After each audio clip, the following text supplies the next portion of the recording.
in very short supply. These lucky people in Yankee Stadium, well, they have them. Joe Mayer of Brooklyn, he doesn't need a ticket. His usher's uniform is enough. And Rod Carew got the greatest number of votes ever from you, and that's his ticket, along with that magic bat. And Billy Martin didn't need any votes because he managed last year's American League champions. Joey D'Ambrosio gets a good seat because he's the Yankee bat boy during the regular season. Linda Ortega of the Bronx, she'll be pushing her ice cream. Steve Garvey's ticket, he's the National League all-time vote leader. And Sparky Anderson is here as manager of the Reds, the world champions.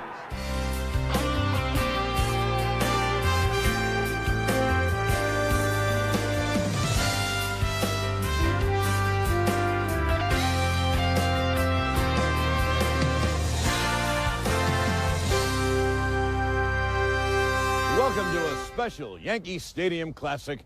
I'm your host, John Sterling. Today, we bring you back to a special time in the Yankees and New York City's history as we present the 1977 All-Star Game held at Yankee Stadium. The stadium had been selected to host 4 All-Star Games in its 85-year history, including 1939, 1960, 1977, and 2008. But the summer of '77 was truly unique. The country was suffering from an economic downturn. New Yorkers were especially feeling the crunch. The .44 caliber killer had the whole city on edge during what would be remembered as the Summer of Sam. And to make things worse, the entire New York City area had been affected by a blackout that lasted for 11 dark days. If things seemed bleak, New Yorkers had one place of respite from their turmoil: Yankee Stadium. For the first half of the season, the team that came to be known as the Bronx Zoo never failed to entertain, and the world champion Yankees were well represented in the Midsummer Classic held at their home field. And so, just 5 days after the devastating blackout of 1977, on a day that peaked at 103 degrees, 56,683 fans packed Yankee Stadium, and an even larger audience tuned in to watch NBC's Joe Garagiola and Tony Kubek call the 1977 All-Star Game.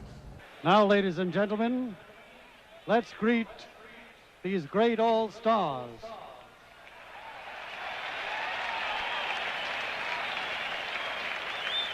Beginning with the National League, the manager from the world champion Cincinnati Reds, Sparky Anderson.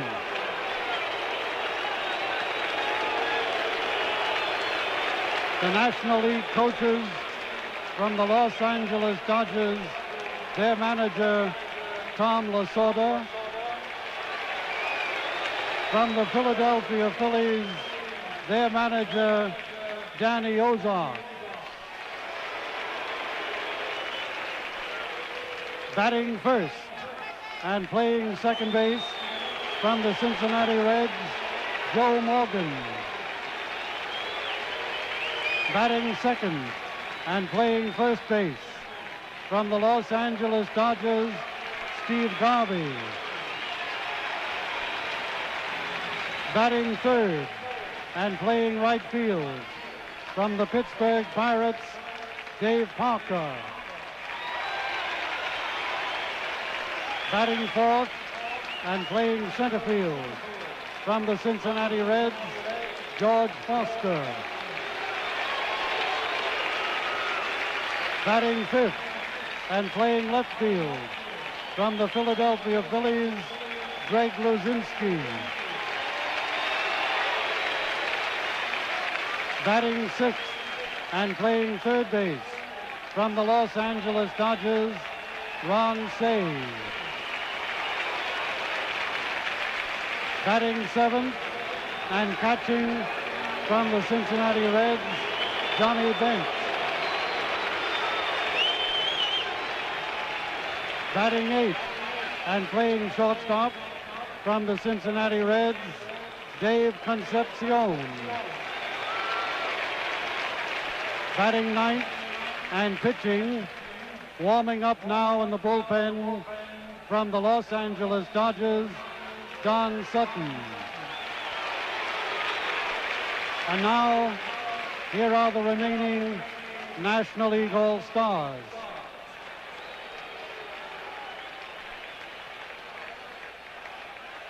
From the Atlanta Braves, first baseman Willie Montanez. From the Chicago Cubs, outfielder Jerry Morales. Pitcher Rick Russell. Second baseman Manny Trio. From the Cincinnati Reds, outfielder Ken Griffey. Third baseman Pete Rose.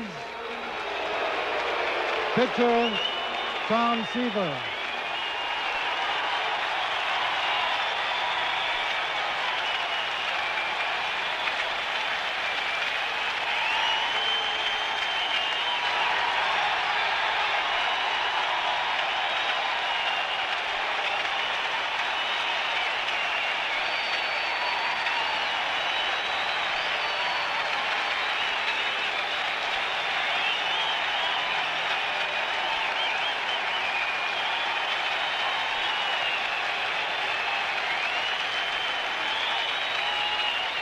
From the Houston Astros, pitcher Joaquin Andujar. From the Los Angeles Dodgers, outfielder Reggie Smith. From the Montreal Expos, outfielder Ellis Valentine. From the New York Mets, catcher John Stearns.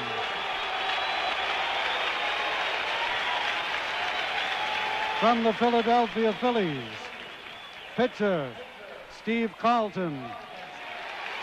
Third baseman Mike Schmidt.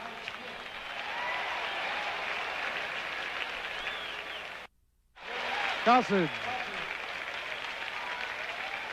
From the St. Louis Cardinals, catcher Ted Simmons. Shortstop Gary Templeton. From the San Diego Padres, outfielder Dave Winfield. From the San Francisco Giants, pitcher Gary Lavelle. And the trainer from the Houston Astros, Jim Ewell. Now, ladies and gentlemen, let's greet the American League All-Stars.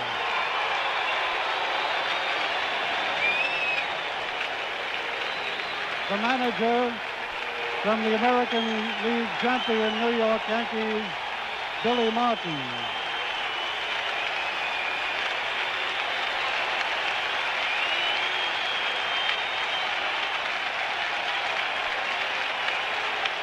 The American League coaches from the Chicago White Sox, their manager, Bob Lemon.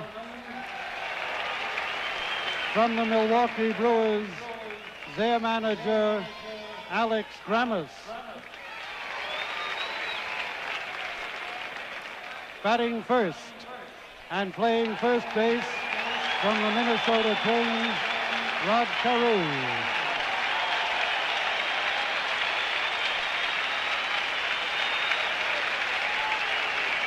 Batting second and playing second base from the New York Yankees, Willie Randolph.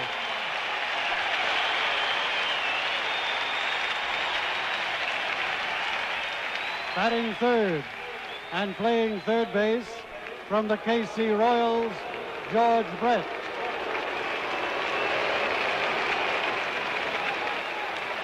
Batting fourth and playing center field from the Boston Red Sox, Carl Yastrzemski.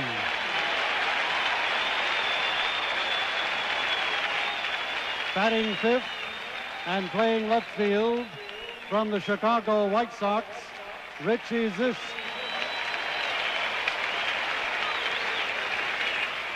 Batting sixth Playing right field from the New York Yankees, Reggie Jackson.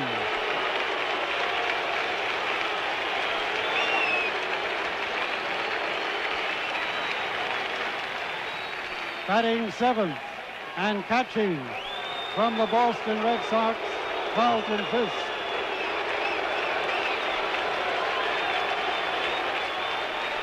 Batting eighth and playing shortstop from the Boston Red Sox, Rick Burleson.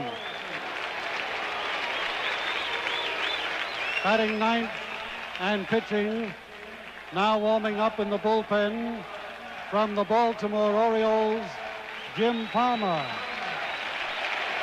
And now, here are the remaining American League All-Stars. From the Baltimore Orioles, outfielder Ken Singleton. From the Boston Red Sox, pitcher Bill Campbell.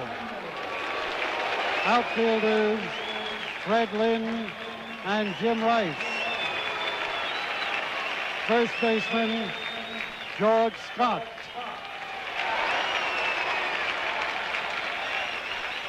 From the California Angels, pitcher Dave LaRoche.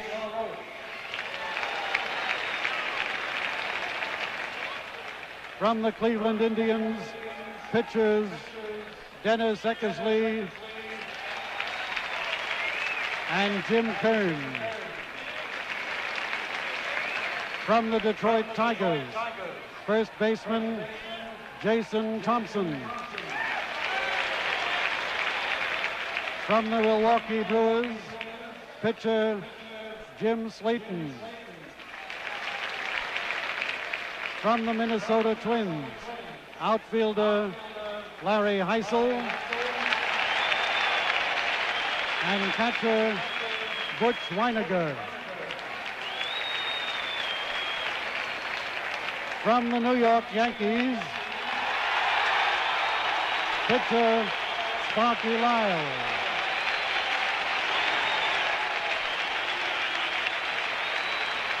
Catcher Thurman Munson.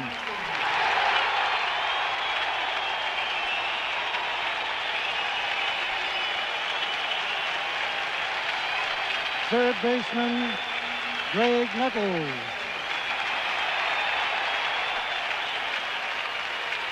From the Oakland A's, third baseman Wayne Gross. From the Seattle Mariners, outfielder Rupert Jones. From the Texas Rangers, shortstop Bert Campaneris. From the Toronto Blue Jays, outfielder first baseman Ron Fairley. And the trainers from the New York Yankees, Gene Monahan. From the Texas Rangers, Bill Ziegler.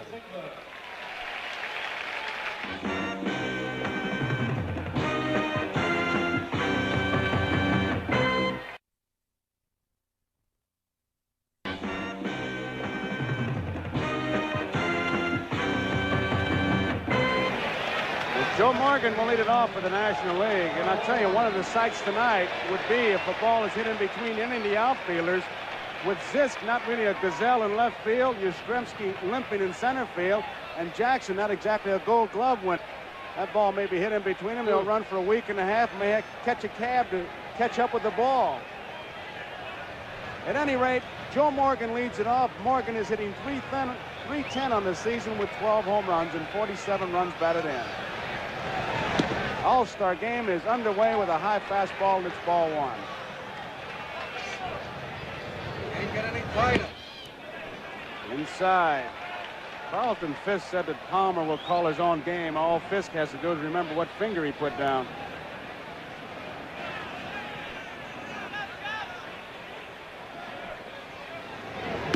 High, and it's ball three. He's thrown pretty hard. He was telling us before the ball game his arm's been tired. He has the amazing total of 188 innings pitched. up till this point. It's just past the halfway mark of the season. He said, my arm's been dragging. Doesn't look like it right now. There's a strike. He's popping that big mid of Carlton Fisk. 3 balls and 1 strike. Ball game just underway.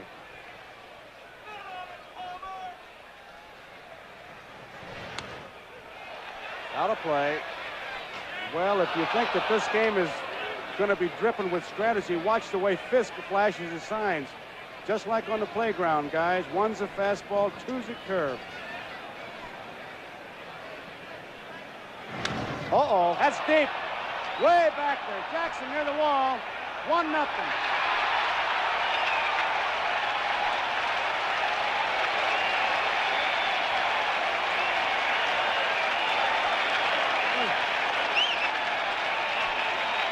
Three-two fastball.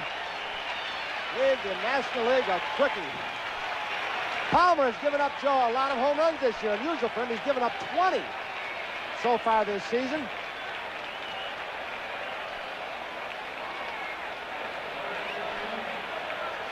Well, the National League bench really going to him. Watch Reggie Jackson. Ball hit very high. Morgan ordinarily doesn't hit such towering home runs. They're more line drives. He got a lot of loft. Same short porch in Yankee Stadium. Did you see Reggie Jackson see that ball lean against that wall like he wanted to go to sleep? Strike 1. As if to say, here we go again, with the way they've been faring in all-star play. Steve Garvey hitting at .293 on the season with 22 home runs and 80 RBIs.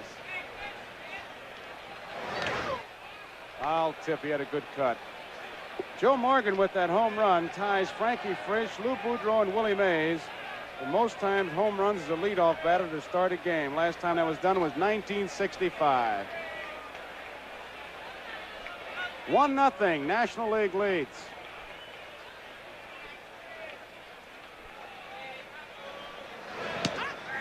Out on strikes. Garvey doesn't believe it.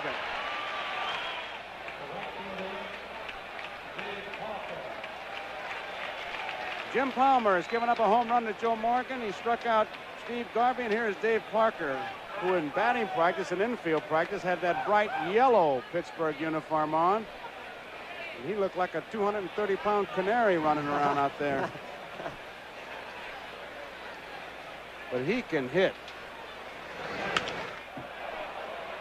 Out of play. He can do a lot of things. He can run, he can throw, he can hit. He'll steal a base for you at times. The National League starting lineup is loaded with power. 142 home runs in the starting lineup for the National League. The American League just 85. American League's got him in batting average, however. Curveball bounces, 1 ball and 1 strike. Look at all those leaders, and they're all here. Those 5 guys have really been seesawing back and forth for the league lead.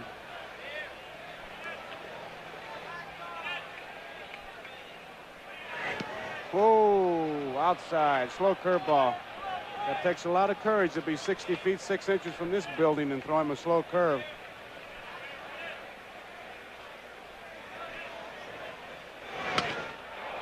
Base hit, left field. Parker is on. Joe, before the ball game started, we show the lack of experience, the double play combination. They have a lot of experience in the National League on the starting team.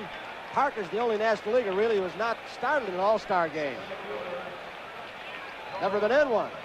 Well, he's off to a good start with that base hit, and it brings up George Foster. Foster hitting .316, 29 home runs, 90 runs batted in. He could go home right now and get himself a $100,000 raise. Both leading the league. 29 home runs and the 90 RBIs. In fact, it's leading the major leagues. Outside. 1 ball, no strikes. 1-0. Joe Morgan has opened his ball game with a home run into the right field seats. Parker can run.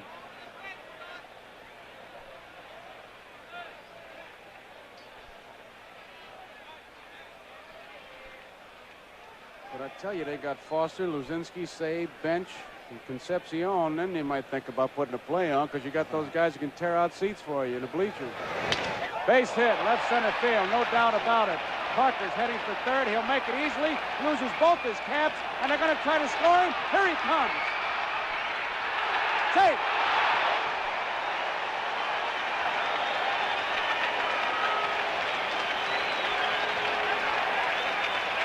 Well, the American League was worried about their defense with Yastrzemski with a bad leg. Let's watch Parker again as he turns the corner at third. That's Brett yelling as Lasorda waves him home. Burleson's relay throw. Good try by Fisk on the one-handed tag. Just not in time. Richie Zisk in left field playing with a bad leg. Yastrzemski with a very bad ankle comes up with it. Here's the relay. Well, this was a close play. Burleson almost got him on the relay throw, but he just misses the tag by sliding away. He made it for the National League. I think they lost the play, Tony, on Yastrzemski's relay. He didn't have a whole lot on it, kind of an infield fly he threw to Burleson. Yastrzemski with that bad foot had to hurt him, and it's a 2-0 lead. Luzinski takes it high, ball one. This National League, they're starting out early. They got some gunners, they got some wreckers.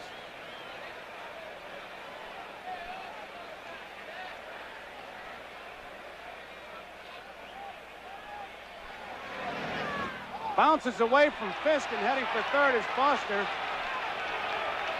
It's a wild pitch. This telecast is presented by authority of Major League Baseball, is intended solely for the private, non-commercial use of our audience. Any publication, reproduction, retransmission, or other use of the pictures, descriptions, and accounts of this game without the express written consent of the Commissioner of Baseball is prohibited. Billy Martin not taking any chances. He has very hurriedly gotten somebody warmed up from the Cleveland Indians, Jim Kern.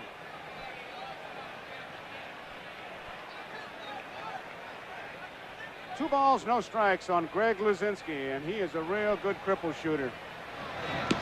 What a cut he had, but that was a good pitch on the outside part of the plate. Billy Martin's got his infield in, which is dangerous with a guy like this up there. Boy, I tell you, those married men don't like to play in with Luzinski hitting. Fouls it back out of play. He's really been on a tear. Last week, he had 15 RBIs in 6 games. He had a ball on a trademark in Philadelphia and hit the upper part of the facade in left field. Foster's at third. He doubled to drive in a run. He's on third on a wild pitch. And Tom Lasorda, Dodger manager, give him credit. He had the green light up all the way for Dave Parker. Big strides that he took.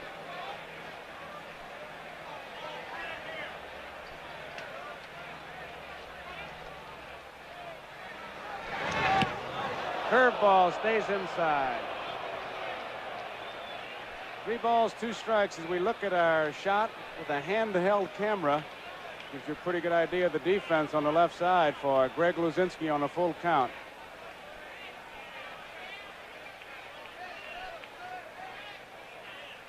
And that's the way it looks from above. Foul out of play. Everything's upstairs that Jimmy's thrown. Breaking ball's been up high, shoulder high. Fastball's been up high. When his arm's a little tired, he likes to sink that fastball. He can get the ground balls, but he hasn't done it so far tonight. He was born in New York. 3 balls, 2 strikes. Foul back again. With the pregame ceremonies and all, Jim Palmer must feel like he's been warming up since 6:30, and now Luzinski is fouling off all these pitches.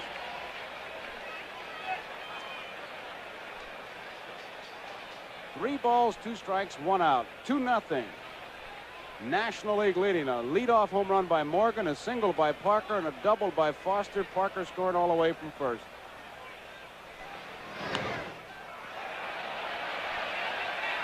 One-on-one. Jim Palmer's never been a big strikeout pitcher, but he's always been able to get the strikeout when he needs it. These are the kind of situations when he gets a little extra on his fastball. He just hasn't been able to do it tonight. He says the DH caused a lot of wear and tear on pitchers' arms. Pitching those tough innings, late in ball game, not being taken out. Deep to right field. Reggie Jackson's going back near the wall at bye-bye. Home run.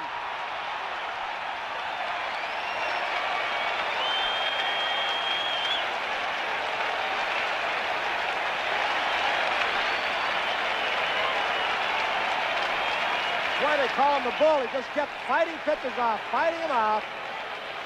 Let's see where that ball was. It looked like it might have been in on him. He just hung with it. He was so strong, he just muscles the ball out of the ballpark. And that short right field, he's making it look like a little bandbox.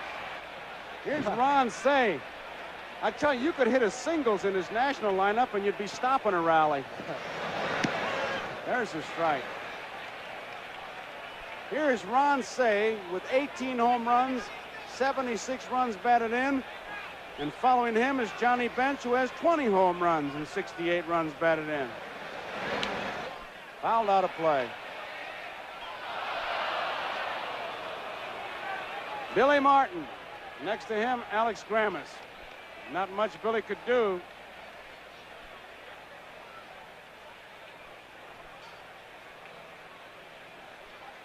Two strikes to count.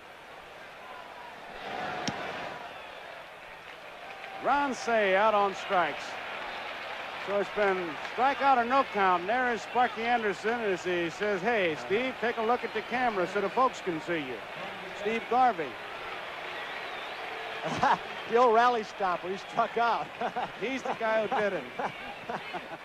First time a team has hit 2 home runs in an inning in an all-star game. 10th time. Palmer says, I'll try something different. A big, slow curveball to Bench. 1 strike. Another one. Johnny Bench way out in front of it. You see Bench grinning from way up here.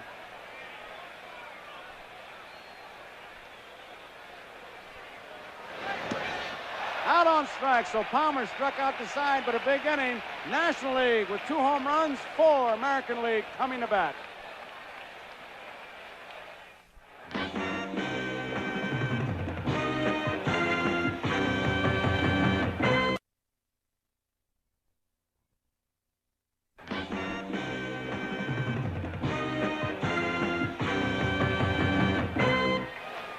Well, Don Sutton has himself a 4-0 lead, Tony. Well, Johnny Bench, his catcher. We asked Johnny Bench the same question we asked Fisk.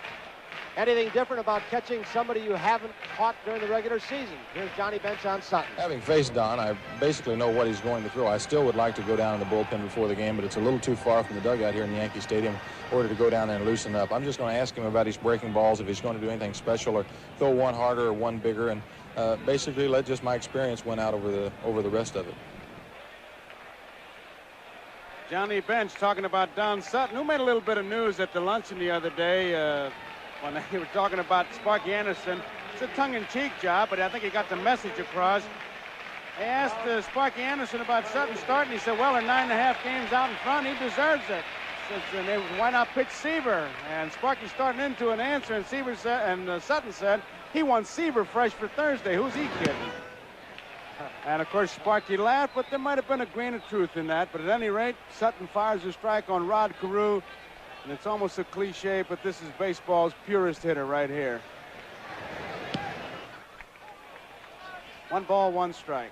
Ron Say, the third baseman, up in on the grass for Carew, who can just fly and is about as good a bunter as you could have. He can lay the ball wherever he wants to. Right back to Sutton. Easy out. 1 out. Brings up Willie Randolph, who should get a big hand from this partisan crowd here.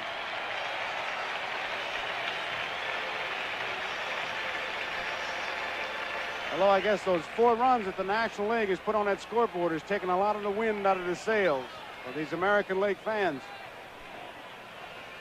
4 Ks. Willie Randolph. High, ball 1. Randolph hitting .307 at the break with 4 home runs, 30 runs batted in. This is Don Sutton's 4th game, but his first start in All-Star competition. He's been unscored upon. 1 ball, 1 strike.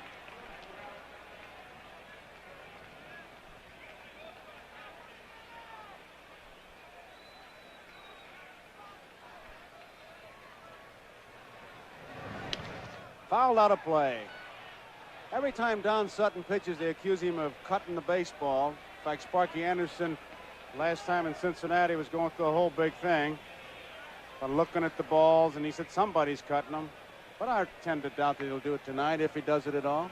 Yesterday during the workout, Sutton went over and got a new American League ball and scuffed it up right over Lee McPhail's signature and sent it to Sparky. He said, Sparky, boy, that was a good fastball. Struck him out. 2 outs. He said, Sparky, look at this. It works on American League balls, too.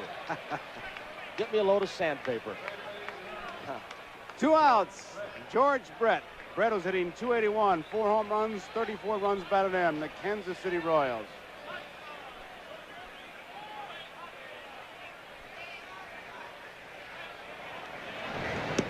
Takes inside. He hit the big home run in the playoffs. It looked like it was going to do it for Kansas City, and these Yankee fans here tonight remembered it, and they booed him, but I think more out of respect than anything else. That was low. Whereas the National League sent up a load of power hitters in that first inning, we've got a bunch of singles hitters, spray hitters, all good hitters, obviously, but they all spray the ball around, don't hit for power. Take them a little while to build up 4 runs on the scoreboard with them coming up there. 3 balls and no strikes.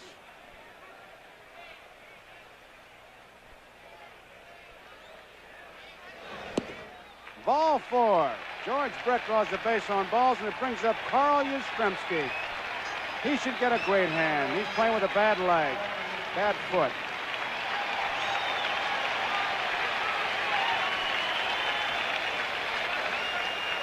You got to show a lot of respect for Yaz, because right up until game time, Billy Martin was trying to talk him out of play. He said, listen, you can't run. You may hurt yourself. And Carl said, I'm getting at least 1 at bat in. I want to play.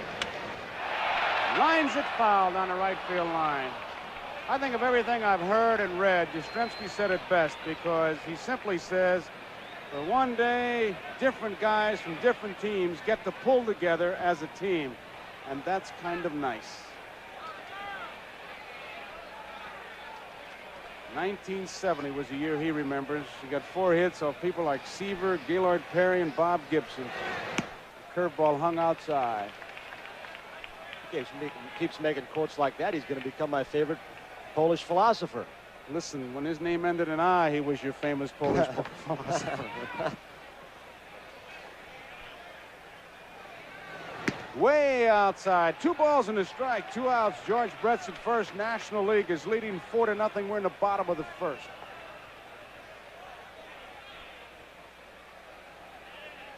And there you see Richie Zisk of the White Sox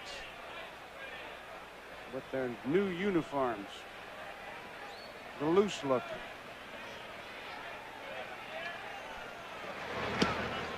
Outside, 3-1. Yastrzemski takes a look at third base coach Alex Grammons, but you know he's hitting.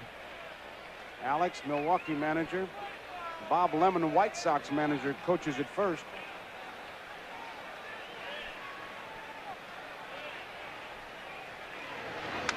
Popped up. Joe Morgan and Garvey. Now Morgan taking charge. That was way up there. Major League pop fly. That ends the inning, so the score at the end of 1 complete inning, 4-0 National League.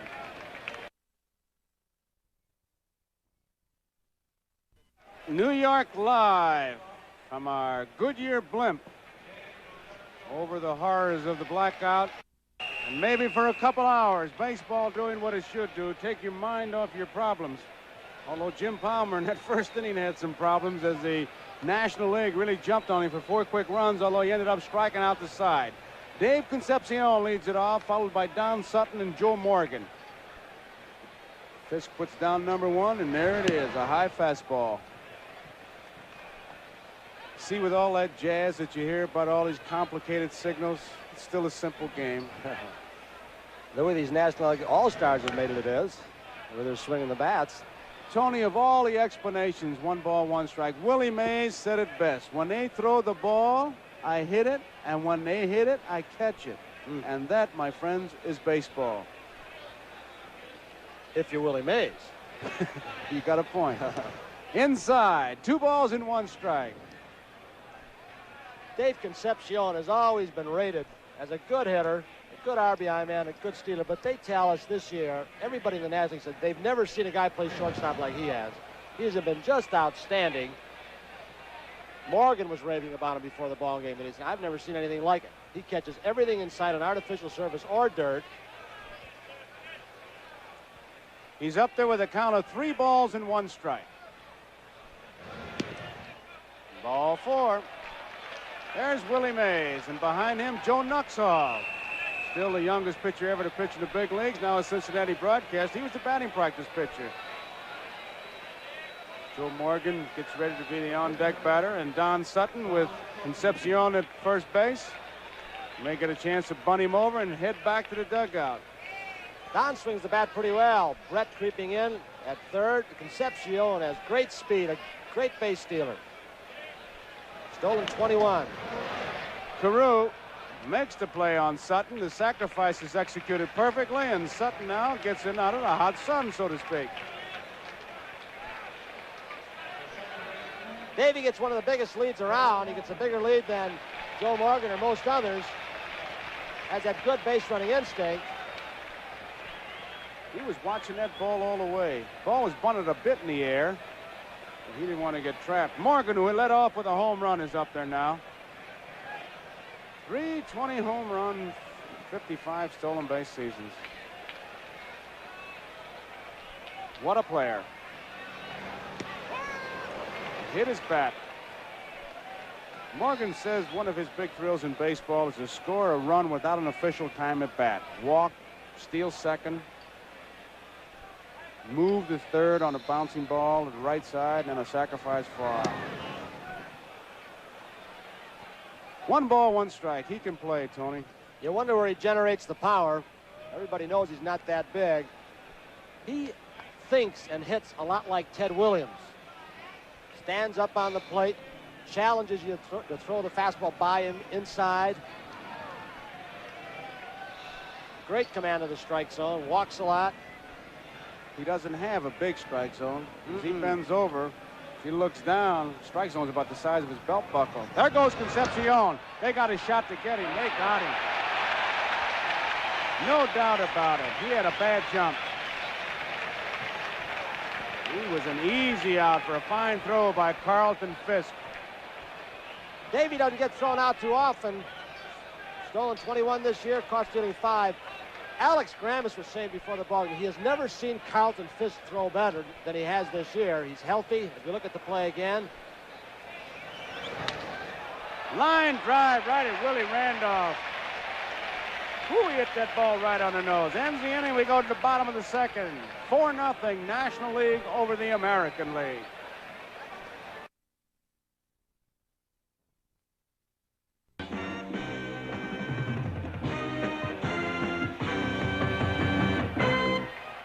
Bottom of the second inning. Don Sutton will be facing Richie Zisk, Reggie Jackson, and Carlton Fisk. 10-4 for Don Sutton. Break. Was sort of trying to get the bull and left to move over. He finally does. This is strike on Zisk, who's having a tremendous year for those amazing Chicago White Sox. Boy, Bill Veeck has really done the job as we look at that National League bench. There is Tom Lasorda.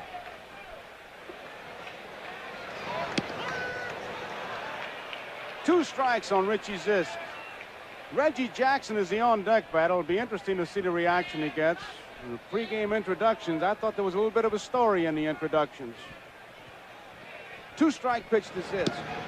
Did he go around? Ask him. Struck him out, says Doug Harvey, the first base umpire. He said he went around.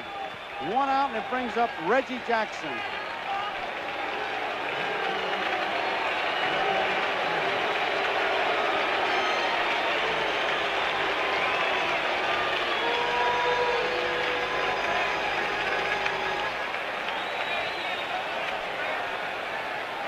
In contrast to that, Billy Martin was given a tremendous hand by these fans as if they were trying to deliver a message. Jackson has been playing under a tremendous amount of pressure. I'm sure you've read all the stories as he takes a strike on the outside corner.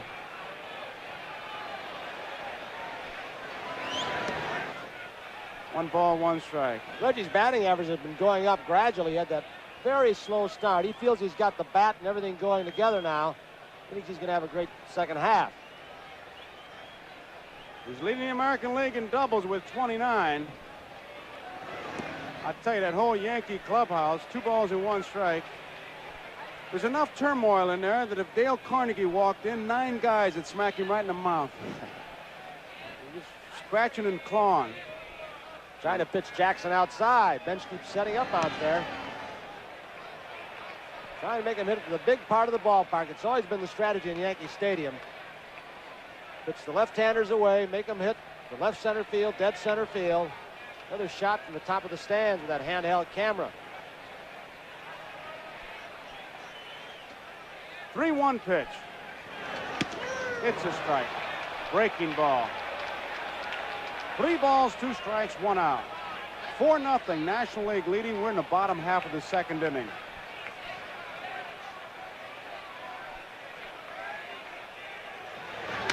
Up the middle. That's going to get through. A base hit for Reggie Jackson. We'll turn a few boos in the chairs, isn't it? That's the way to do it. When you do it with the bat and the glove, it changes in a hurry. Jackson is on. It brings up Carlton Fisk. The boos you hear, I'm sure, is an outgrowth of the friendly rivalry between Carlton Fisk and Thurman Munson. They've had a battle ever since they've been in the league. Who is the better catcher? The Red Sox fan says no doubt about it, and the Yankee fan says no doubt about it. Those of you who haven't seen Carlton Fisk this season, you might notice a real adjustment in his batting stance. Very close now. Strike one. We've mentioned this on our Game of the Week. Fisk credits it to a guy named Walt Rediak, a name you haven't heard of, but he's on the coaching staff of the Red Sox. Uses a lot of the Charlie Lau theories of hitting. He's got Fisk staying, keeping that shoulder in, but he can still get around on the inside fastball. Nice play by Johnny Bench as he digs a curveball out. 1 ball and 1 strike with 1 out. 5th time Fisk's been on the All-Star team.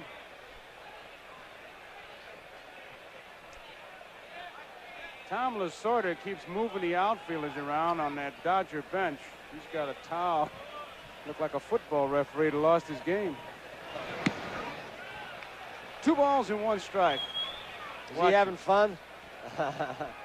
Look at Pete Rose wants a little bit of time. I think they're putting Lazinski on a little bit. He's going to come in there and pinch their head off.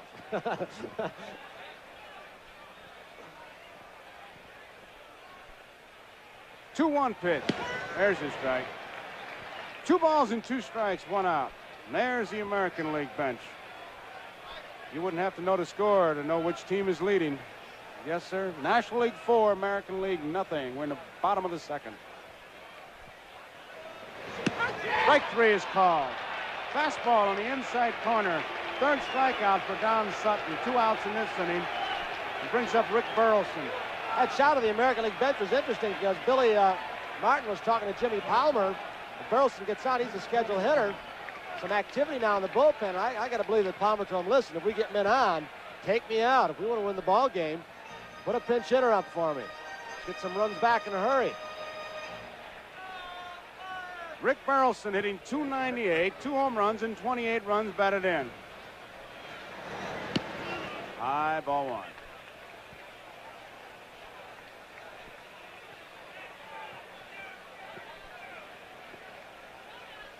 Burleson 5th in hits in the American League this year. Way away from that plate. Straight away center field. Foster's going back, and makes the grab. He misjudged it for a minute. Hauled it in. That ends the second inning. So at the end of 2 complete innings, National League 4, American League nothing.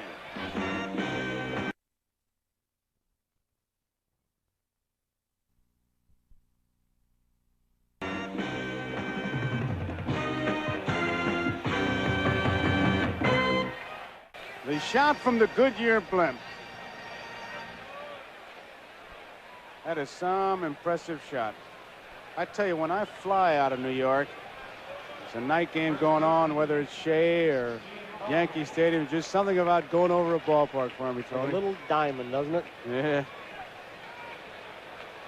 The Goodyear blimp Mayflower flying atop as we see Steve Garvey. It'll be Garvey, Parker, and Foster. Garvey was out on strikes his first time up. You know, Jim Palmer yesterday had a good long session with Ron Fairley. He's the Toronto Blue Jays representative of the All-Star team. And he talked over every National League hitter. Fairley, of course, came over from the National League. Fairley didn't give him too good advice so far. Well, he may have given him good advice. Yeah. 1 ball, 1 strike.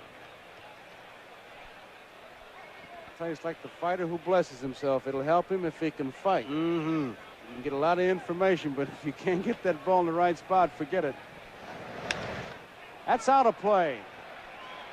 1 ball, 2 strikes. Steve Garvey. If there was ever a ball player that played this game with a good housekeeping seal stuck on him somewhere, it's this guy. Uses a golf grip, just that top hand, the bat is just barely in his fingers, and he throws the barrel of that bat at the ball. Good power. And there's a pretty good example. It is a foul ball. You can't beat that combination up at the plate of quickness and strength. With the quickness, he can get around on that inside pitch. Watch this. Looks like he might have hung a breaking ball, a head down on the ball. Perfect example of a hitting clinic for you kids. Those arms. Oh. Both hands on the ball, and you can see the muscles pop out like Popeye when he swings. 2 balls and 2 strikes. Palmer's curveball, he's bouncing it, hoping that Garvey would chase the bad ball. Jim Palmer. Deep to left center field. Zisk is going way back, way back. Forget about it. Home run for Garvey. 3rd home run of the game. That is the longest by far. Oh, that ball really was given a ride. That is the tough part of the ballpark in Yankee Stadium. When you get to the center field side of that 387 sign, Billy Martin now out to talk to Palmer. There's Garvey, being graded by Tom Seaver, Joe Nuxall. Garvey follows instructions well. Spring training this year, his manager, Tom Lasorda, said, I want you to hit more home runs. Well, he's at 22, more than he's ever hit his major league career before. 2nd All-Star game home run for Garvey. He hit one against Blue in 1975. They're chuckling, it looks like. Billy's got a smile on his face. Well, they're going to break up the meeting or do something right now. Jim Kern looks like the guy is coming in from the bullpen in left center field. He's with the Cleveland Indians. Well, there's a break in the action here in Yankee Stadium with a score: the National League 5, the American League nothing.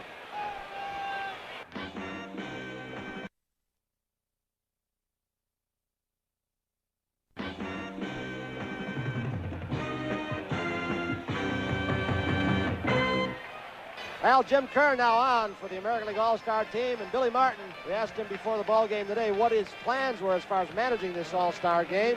They may have changed since then, Billy, but let's hear what you had to say. I'm going to go Jim Palmer to start out with, and as far as the rest of the pitching, I'm just going to wait and see what Sparky does, what moves he makes and changes out there. I plan maybe even bringing the short relievers in early, and I'd like to play the regulars as long as possible, more than 3 innings. I think they've been chosen by the public, and the public wants to see them just a little longer than 3 innings. Joey said he's going to wait to see what Sparky does. Sparky just sends some bombs up there. That's what he did. I tell you, Sparky just made out the lineup card and let those gunners go, and he can go fishing. There's no defense against those balls that Morgan hit to open the game, a home run. And then Garvey was out on strikes. Parker singled. Foster drove him in from first, and then Luzinski hit a home run to right field, and it was 4-0. And here in the 3rd, Garvey has just hit a tremendous home run. Al, Jim Kern of the Indians is on, and look at the strikeout ratio.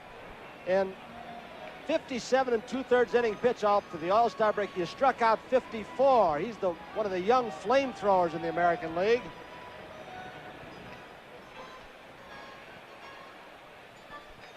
He's a big guy, 6'5". See him in slow motion. You can see the leverage that he gets coming over the top. He doesn't finesse you. He comes in blowing smoke. He's got a good fastball. So Jim Kern replaces Cy Young Award winner Jim Palmer, who leaves with a negative statistic for a Cy Young winner, the first pitcher ever to allow 3 home runs in an All-Star game. Well, if you're going to get in the record book, get in the record book. Here is Dave Parker, who single left his first time up.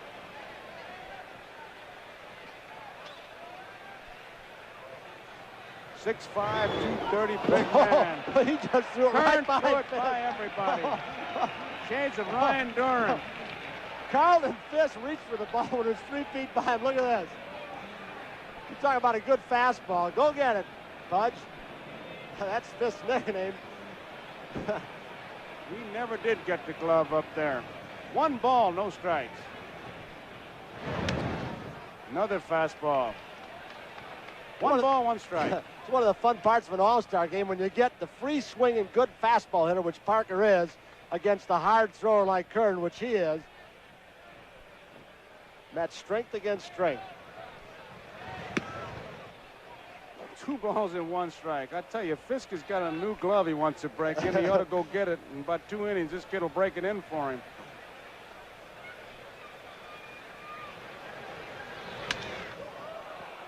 He didn't get around that one either. It's about a day and a half late on that one.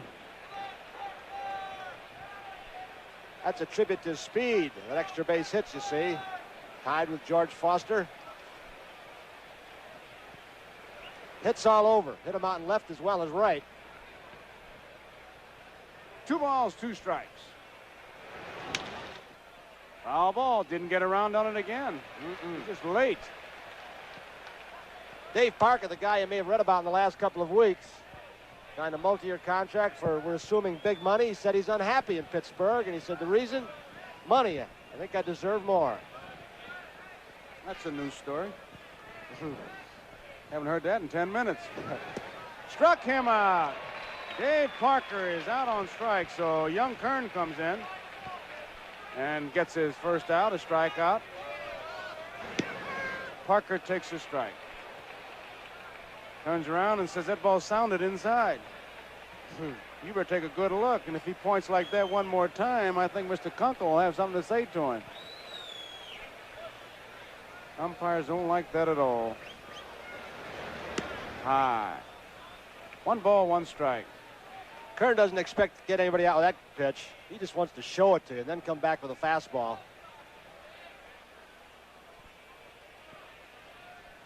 National League 5, American League nothing. He just blew it by him. Forget it. He's not thinking, he's throwing, and he's got a great fastball. Boy, you'd hate to see a kid like this start to spot the ball, or some genius pitching coach make a 12-game winner out of him by saying, well, you ought to change speeds.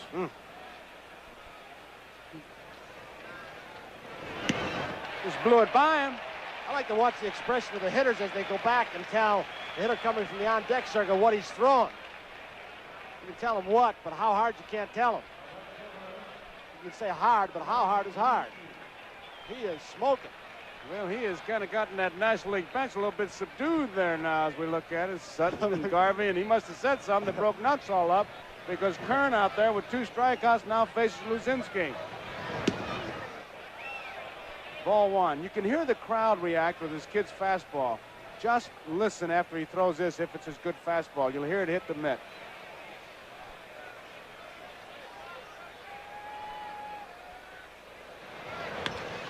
Look out.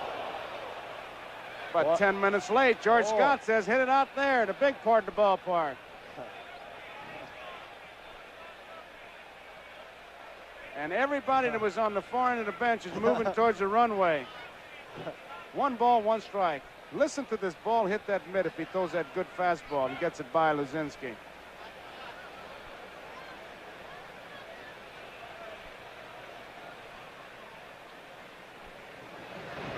Oh. Sawed it off in his hands. Easy out. So that ends the 3rd inning. National League 5, American League nothing.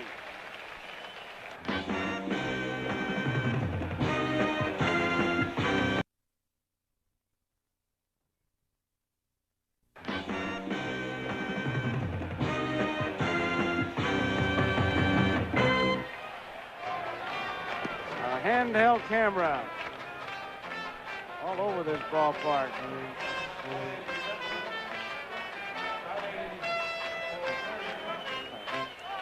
Bill Kunkel was out talking to Don Sutton. I don't know, every time that Sutton pitches, umpires go out to talk to him. In fact, he put a little Band-Aid on her one day, and they were going to make him peel it off. There was a message on there, "Ooh, you caught me." As we look at Rupert Jones of the Seattle Mariners. 17 home runs. Takes it high, ball 1. Rupert Jones, a pinch hitter. First man pick in the expansion draft, picked by the Seattle Mariners. He'll strike out a lot, but he's shown more power than they expected. High fly ball. Parker and Foster. And who made the catch? I don't know. They both got their hands up. The big man did. Dave Parker. Obviously a communication problem. They haven't played together before. Parker actually has a little more speed. No doubt about it from that angle. George says, all right, big guy, have it. So there's one out here is Rod Carew. Carew tapped back to the pitcher his first time up. George Foster going way back, way back, way back. Makes the grab up against the wall. That ball was almost out of here in dead center field for a man who's known as a spray hitter, Rod Carew. Rodney hits this ball some 420, 25 feet. Look at Foster at the warning track. Look for the wall. Is it going to go out? It might have had a chance for a home run by Carew, but he robbed him of it. Nice play. Here's another angle. Foster's got a beat on it. Now he looks for the wall. And that warning track will tell him he's close. He's a left fielder by trade, but he played the outfield right then in center like he'd been out there all his life, Joe. That'd have been close. It sure would have, Tony. Oh. Good play by Foster. Here is Randolph. Takes it inside. Ball one. So, National League flashing some leather.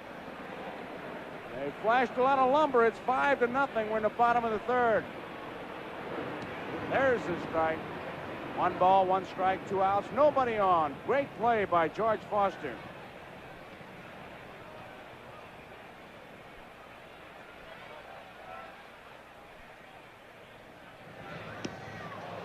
May have chased a bad ball. 1 ball, 2 strikes. Randolph was out on strikes. And the 3, National 5, American League nothing.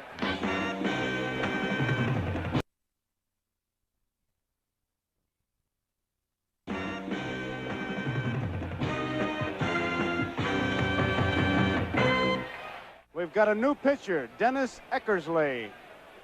Another one of those guys who throws very hard of the Cleveland Indians. You always look at the strikeout ratio to innings pitched. See Eckersley from every angle you can imagine. And if need be, we may show you one from right directly above from the blimp. But he is struck out in 155 in the third innings, 119. He's got a funny motion, Joe. If you're hitting against a guy like him, it's disconcerting because when he toes the rubber and gets ready to take his sign, he's actually looking toward third base, or he's facing that way. I love these conversations. 1's a fastball, now 2's a curve. No, I don't throw a knuckleball. I don't have a fork ball. And 3's a slider. I might change up on my fastball. Okay. There's a shot of the stands as a Yankee fans, they're ready.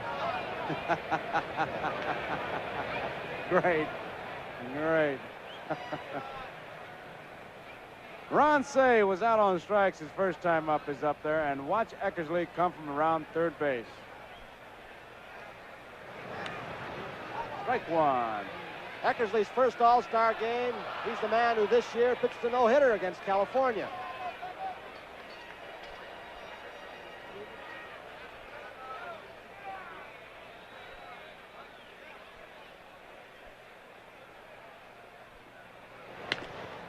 Foul ball past the third base coach Lasorda. 2 strikes to count. We're in the top of the 4th inning. Joe Morgan opened his game with a home run, a single by Parker, a double by Foster, and Parker scored a home run by Luzinski. It was 4-0, and Garvey hit a home run in the third, and that's the way we stand. Don Sutton did a job. 8 scoreless innings in 4 All-Star games.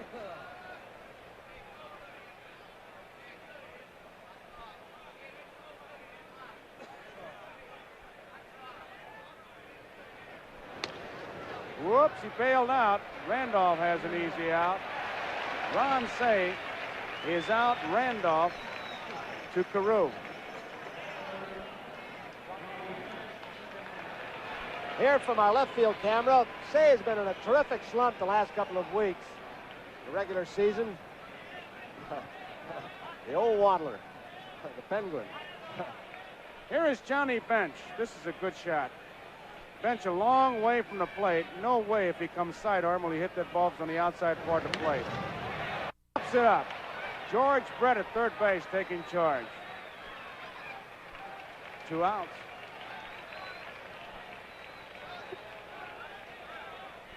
Joe Cronin, who has only missed 1 All-Star game, 1942, as either a player or as a spectator. He has seen it there as a playing manager, shortstop with Washington, manager with the Red Sox, president of the American League. He has seen them all except one. Wonderful man. Concepcion, strike 1. I don't blame him. Oh, by that swing, he didn't like Eckersley at all. With that high leg kick, he goes to the All-Star break as a hot hitter, but the way Eckersley's throwing is going to be tough.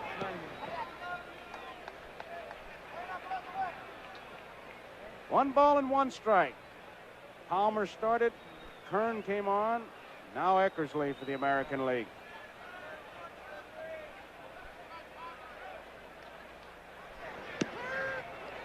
Good strike. 1 ball, 2 strikes.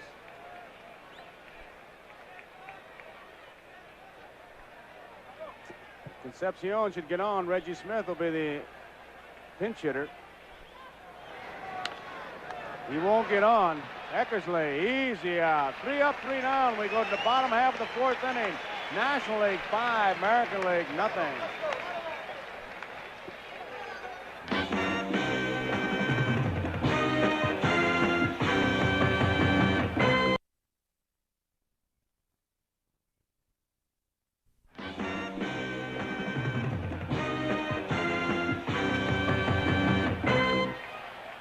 As we see a shot of the Bronx from our Goodyear blimp. A hot, muggy night here in New York. We've got some changes. The new pitcher, Laval. There you see Winfield. He has gone in to play left field, replacing Luzinski. Ted Simmons is the catcher. Winfield from San Diego, Simmons from St. Louis. Laval is the new pitcher from the San Francisco Giants. Laval, his first All-Star game. Very impressive earned run average, as you see. That is second best in the National League to Bruce Sutter, who's just over 1 run allowed per game. Sutter came up with that knot in his right shoulder. After a sensational first half for the Cubs, he's kept them in that race. He couldn't make it.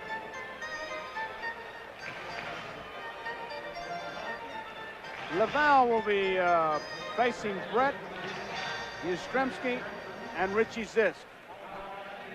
Winfield bats in the 5th spot. Simmons bats in the 9th spot. Laval will bat 7th.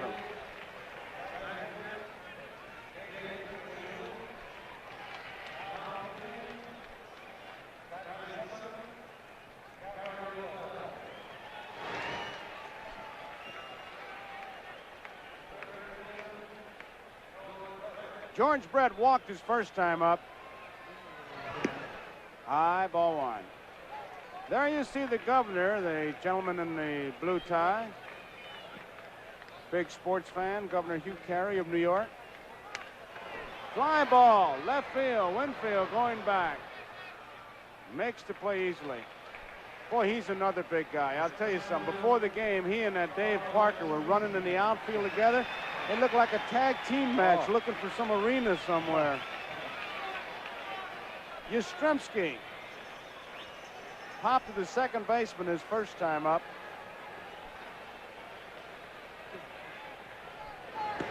Outside, ball 1.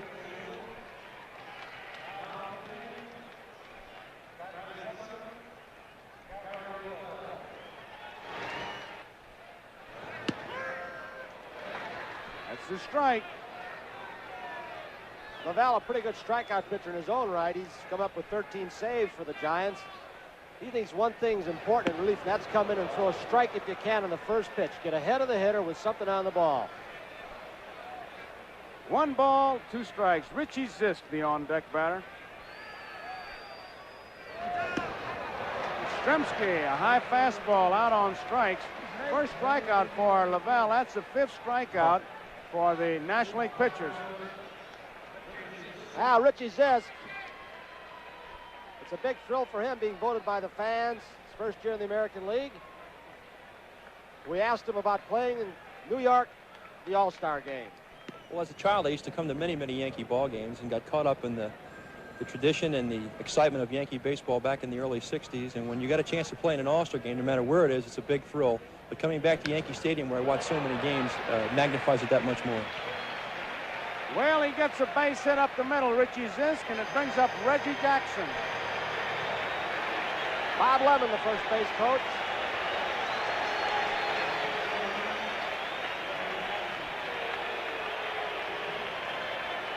Jackson single to center field his first time up. National League 5, American League nothing. We're in the bottom of the fourth. 2 outs. Ball 1. Boy, since the 2 Cleveland pitchers came in, Eckersley and Kern, and now Lavelle, the hitters have been a little bit overmatched. Kurt was blowing the ball by some of them. It's outside. 2 balls and no strikes. I'd like to bat left-handed against him with that knee kick, where he comes from 3/4 or the side.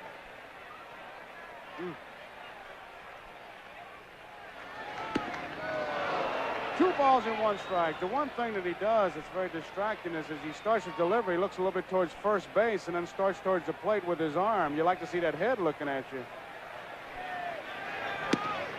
Take 2 balls and 2 strikes. 2 outs. Reggie's getting his swings, but he's swinging a little late also.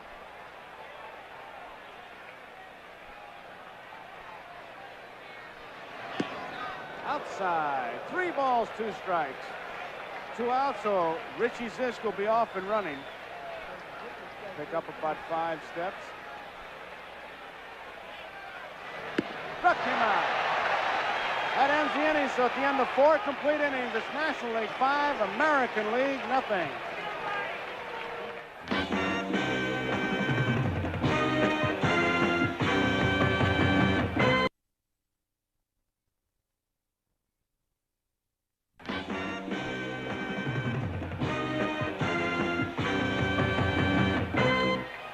The top of the 5th saw the National League's Ted Simmons, Joe Morgan, and Steve Garvey go down in order. Carlton Fisk, Rick Burleson, and Larry Heisel came up to bat for the American League in the bottom of the 5th. Well, Tom Seaver's back in New York. First time since he was traded. He's warming up. Strange in a Cincinnati uniform, but he's warming up for the National League. Willie Montañez of the Atlanta Braves has gone in to play first base, replacing Steve Garvey, hitting in the number 2 spot. Lavelle's first pitch to Fisk. Boy, and I 1 ball. I don't know who hasn't seen him, Tony, but that Montanez is a treat with that glove. He really flips that ball around. I love to watch him play. He puts on a show. Fouled off out of play. 1 ball, 1 strike. 12 strikeouts in the ball game. Each pitching staff has 6. That little stat there will tell you something about Fisk. He's got a little bit better speed than they give him credit for. And I don't want to say as a catcher, Joe. 1 ball, 2 strikes. But Fisk, second in the league in runs scored. 1 ball, 2 strikes. We're in the last of the 5th. The National League leads 5-0. Too high, 2-2. Simmons is one of those catchers who likes to just sit on that outside corner, likes to give that pitcher all kinds of room as far as the target. He'll just barrel in on that outside corner. He threw him a slider and Fisk pops it up. Concepcion, the first out.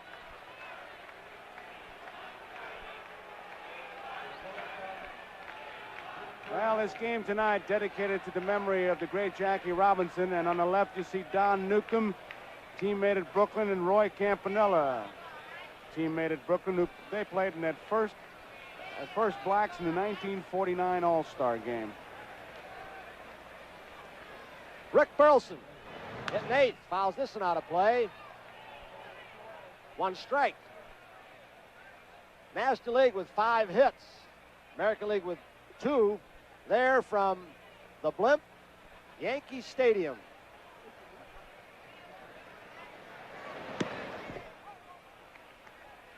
1 ball, 1 strike with 1 out on Rick Burleson.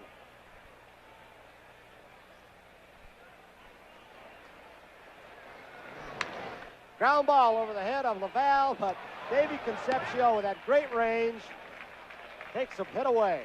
He just glides over. He covers a lot of ground. He really does, boy. What you need on an infield is an eraser. You make a bad pitch, you need somebody to erase it. Look at him just glide over there and just routine ground ball. Easy play. Well, Venezuela seems to produce a lot of oil. There's Martinez giving it a little act.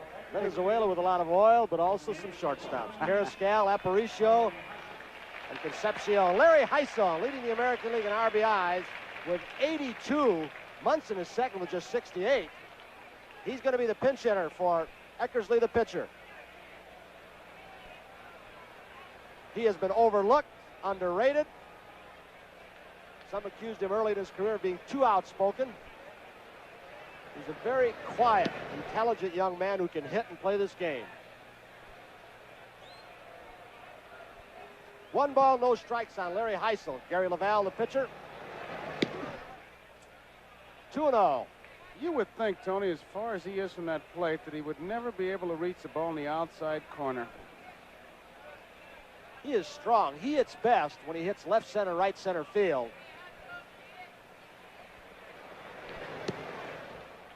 Didn't look like he reached that one. A tailing fastball from Laval, tailing away. From the center field angle, you can see how far he is away from the plate.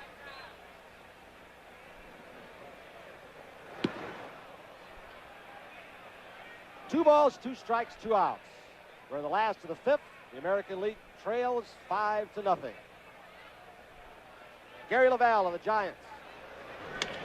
He really jammed him. Hit him on the fist. Dave Parker gliding in. He's got it. 3 up, 3 down after 5 here in Yankee Stadium. The score 5-0, the National over the American League. And we'll be back after these messages from your local station.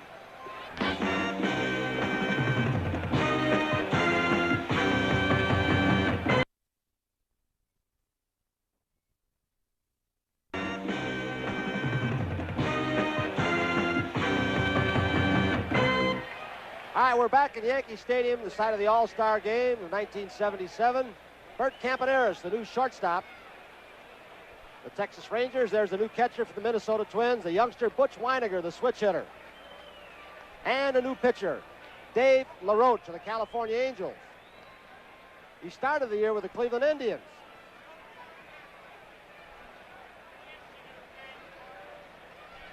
He was on the American League All-Star squad last year, but he didn't pitch. Drill, Campaneris to his left. Over to first base, he gets Dave Parker. Hit hard, but a good play by Campy.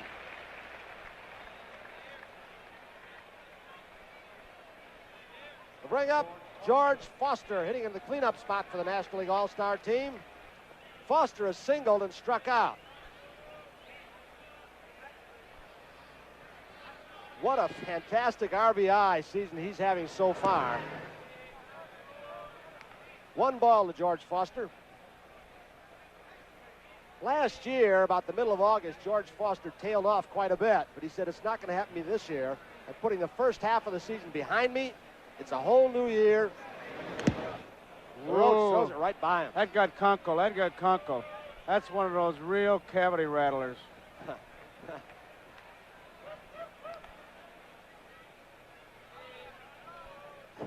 Right off Conkle's chest protector and mask. He's taking a little bit of time back there. There you see him. It's kind of like the pitch that Eddie Sudol got hit by with, and they thought he had a fractured collarbone, but I guess he's all right. 1 ball, 1 strike, 1 out. LaRoche to Foster, inside, 2-1. Pitching has taken over since that first inning. The National League hit the American League with a 4 spot. Came up with another run in the 3rd. Morgan a home run, Basinski a home run, and Garvey a home run.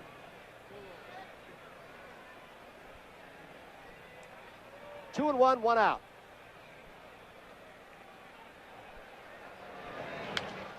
Popped high in foul territory. Carew over toward the stands, but it'll drift out of play. 2-2. Say, the scorecard looks very neat, Tony.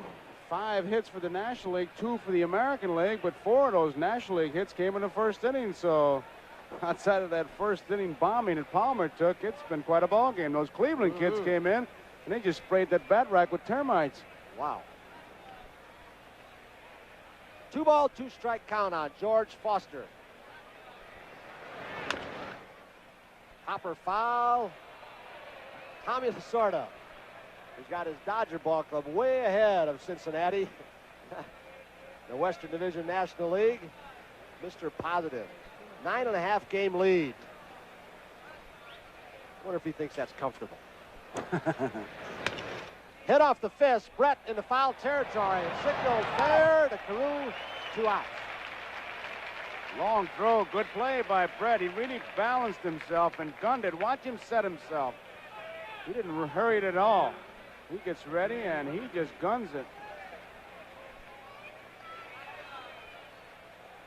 Rod Carew, a product of a very famous high school, Washington High. Dr. Henry Kissinger came from there. Our producer, Roy Hammerman.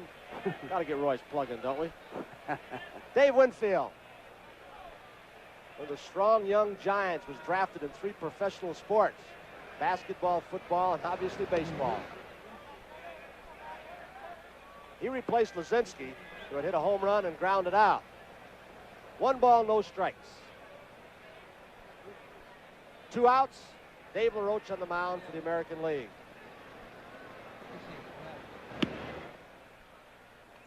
Two 2-0.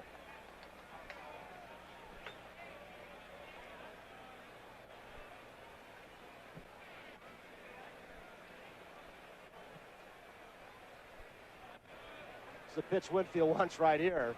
He's looking for something. He can go downtown. He fouls it out of play to kind of go to 2-1.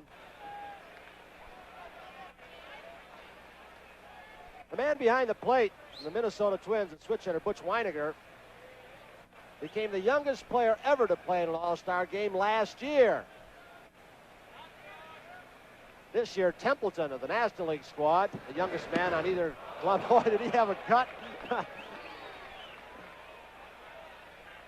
2 balls, 2 strikes.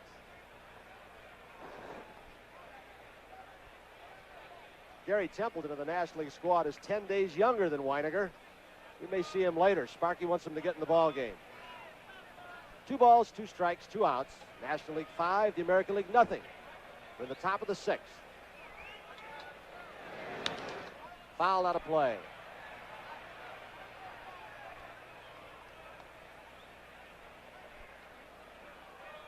That's one of the better kept secrets, that he's second in the National League in runs and hits, 114. One of the reasons being, he himself says, at San Diego, he never makes the box scores in the Eastern papers. So I'm really one of those guys could go on What's My Line and stump the panel.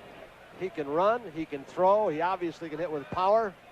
And he signed a contract a short while ago, and he looks like he's going to be a happy ball player. 3-2. The Dave Winfield.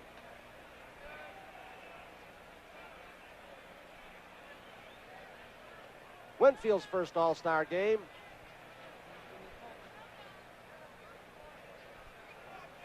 LaRoche 3-2 pitch. Foul out of play again.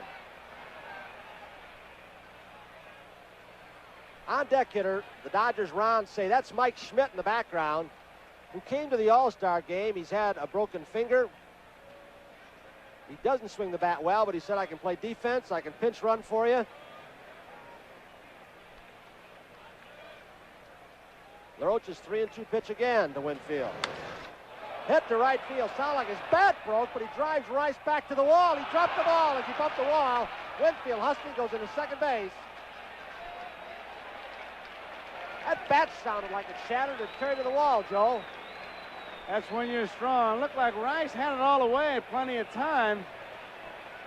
Should have caught that ball. Hit the heel of the glove, and it was jarred loose as he backed into the wall. They give him a base hit, but I tell you, Christmas comes early. That ball should have been caught. No way.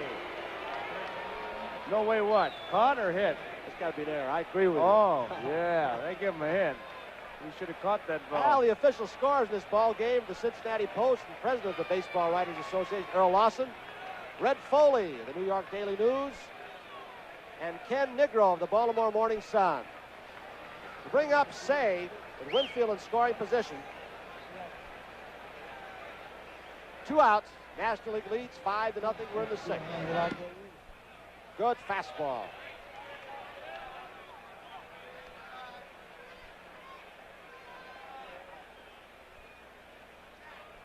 Lavelle, the pitcher, the scheduled hitter, following save, but we've got Charlie Hustle on deck. Pete Rose. Inside and low, a ball and a strike. Pete Rose. He's the guy that said the reserves are going to win this thing. Yeah, but look at the reserves. Would you call him a reserve? Winfield on second base, 1-1 count. 2-1. Dave Winfield of the Padres got what might have been a gift double to right field. Say has struck out and grounded out in this ball game.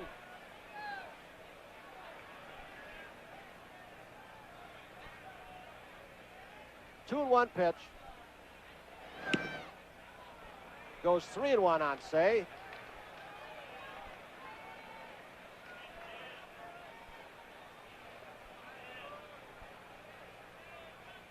Here's the one Say wants. Pitch he can jerk. Look in the zone. Roach probably going to go fastball to Weiniger, the catcher. He walked him. We'll bring up the pinch hitter, Pete Rose. And Pete Rose, having a lot of fun to work out yesterday, brought his son, Pete Jr., as we listen to the crowd reaction. Now let's hear Pete Rose interview little Pete Jr. What did you think of those monuments out in center field? I liked seeing all them great Yankee players. And Babe Ruth and Lou Gehrig, pictures of all of them, they were great players, weren't they? Yeah. How do you like this stadium? I like it. Is this where we won the World Series? Yeah. Pete Rose and Pete Jr., he's the pinch hitter, batting right-handed against LaRoche. The National League squad with 4 switch hitters. Gives Sparky a little maneuverability. Winfield on second, Say on first with 2 down.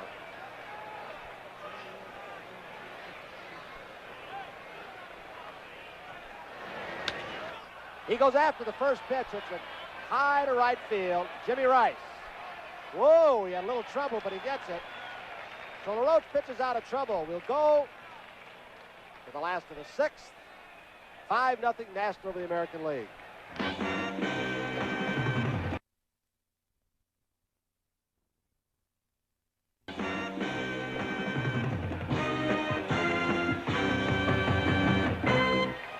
Well, Tom Seaver has come on. He stirred up the crowd before the ball game during the player introduction with standing ovations. He stirred them up again as he came in from the bullpen. He's on for the National League. Tom Seaver. His first appearance back in New York since he was traded from the Mets, went over to Cincinnati. Some other changes now. In center field for the National League, Jerry Morales. In right field for the Montreal Expos is Alice Valentine. Pete Rose stays in the ballgame at third base. And the youngster from the St. Louis Cardinals, Gary Templeton, is now playing shortstop. So Seaver, with a 5-0 lead, will pitch to Carew, Randolph, and George Flick. There's the introduction for Seaver. Carew, 0 for 2, grounded out, sent George Foster deep. He may have been robbed of a home run. Drill up the middle, base hit by Carew. First pitch off Seaver. Jerry Morales in center field.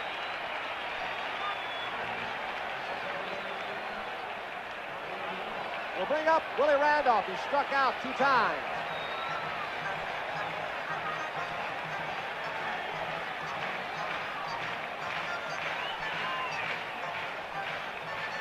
Seaver's 7th appearance.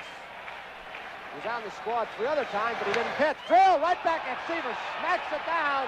He'll get Randolph at first base, and that was just self-defense.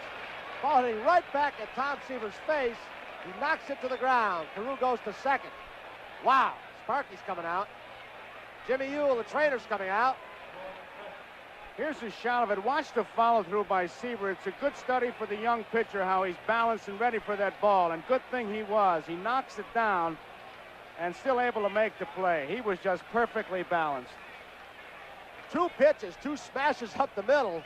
Tom isn't shook up now, but you got to believe he was shook up when he saw it coming back at him. So with Carew on second, 1 out, National League leading 5-0. George Brett, who led the American League in hitting last year. His average has been down this year, but he's been hurt. 1 strike. Tony, Carew at second base, that's really strange country. That's the first American leaguer to get to second base in this ball game. He got just 3 hits off the end of the bat. Rose, Montañez, 2 outs. You got to enjoy watching him play. Montañez. There's Carew and Joe Morgan. Second base umpire Davey Phillips of the American League. Brings up Freddie Lynn. Went in for Kyle Yastrzemski. Lynn's made a fine running catch in right center field in this ball game. 2 outs. Carew at second. 1 ball.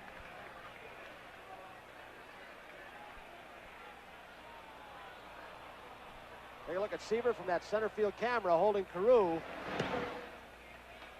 2 balls, no strikes on Fred Lynn. Richie Sisk on deck for the American League. Fouled out of play. For the National League, 5 runs, 6 hits, no errors. There's Zisk. Born in Brooklyn. He has helped make that White Sox hitting attack. 2-1 to Lynn. Seaver throws it right by him. 2-2.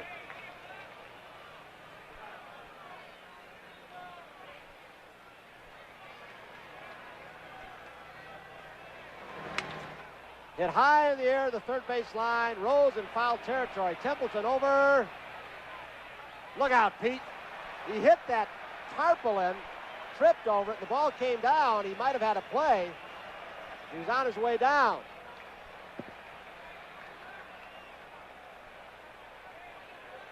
Look at Templeton over to help. Rose got a beat on it. That ball hit him on the head, didn't it? That ball hit him. Right on the top of the head. Here it is again.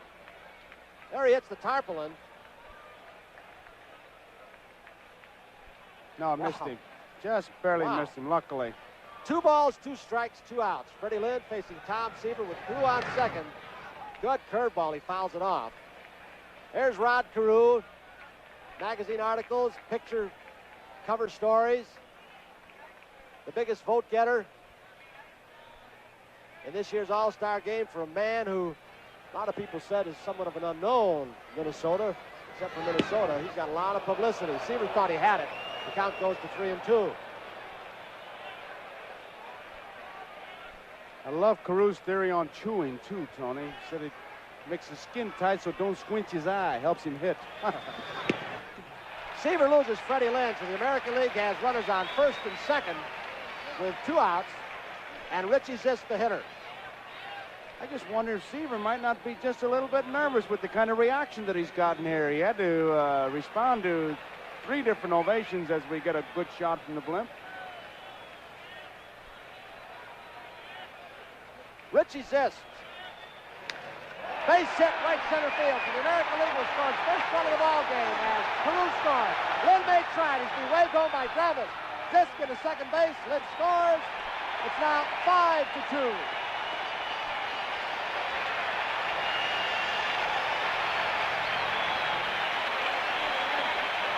The American League bench. The first thing they've had to cheer about so far today. Richie Zisk, who's made a good living in the National League driving in runs.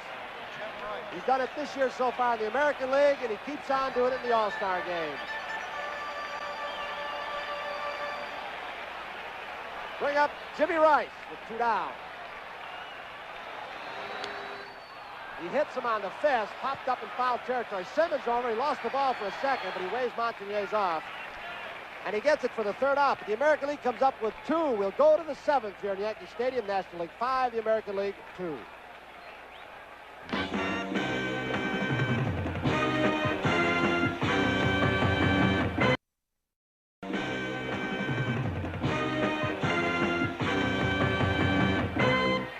A few weeks before, I had found out from Billy Martin himself, who was managing the team, that I was going to be on the All-Star team that year.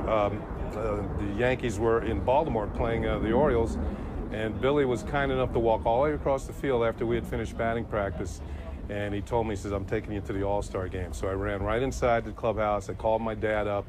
I knew the All-Star game was going to be at Yankee Stadium. I knew I was having a good year, but that was before they had actually announced who the player was going to be.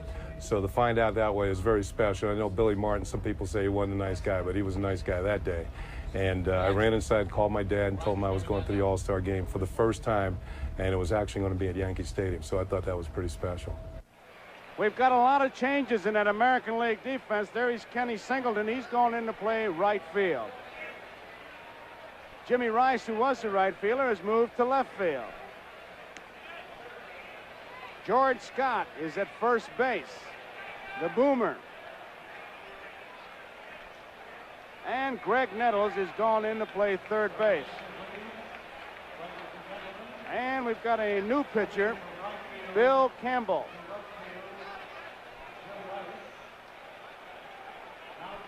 So it's a 5-2 ball game, and Bill Campbell, who's having quite a year for the Red Sox, and his statistics speak for themselves as you look at him, 9-5, 2.53, but I think Red Sox coach Al Downing said it all, says he comes out to pitch like it's Christmas morning. He's full of enthusiasm. Al Jackson, who'd I say? Oh, Downing? I got Gentleman Al on my mind, Al Jackson. Aerial pictures of Yankee Stadium and the surrounding areas of New York City. They're coming to you from NBC's camera aboard the Goodyear blimp Mayflower. And there you see her. And there's the shot from it. A hot day here in New York. It hit 102, which is a record. 93 at about game time, but the fans enjoying this ball game.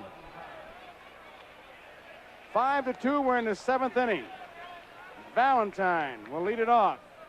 This is his first time at bat from the Montreal Expos. Bill Campbell won 17 ball games for the Twins last year. He played out his option. He has 17 saves for the Red Sox this year. Tops in the American League. Alice Valentine.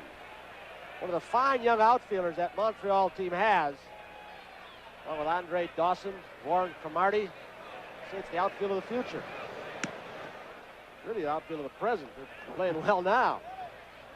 2 balls and no strikes. And when you talk about somebody coming sidearm, Mr. Campbell wheels and deals from the side. Misses. 3 balls and no strikes. He has a great assortment of pitchers, Bill Campbell. He'll throw over the top, 3/4, sidearms, screwballs, curveballs, different speeds, sinker balls. He can confuse you. Well, he walks Valentine, so Valentine draws the base on balls. And is he putting the glove on or taking it off? Taking it off. Putting on his running glove. They got running gloves, they got hitting gloves, and here is Ted Simmons. Simmons, the Cardinal RBI leader in each of the last 5 seasons.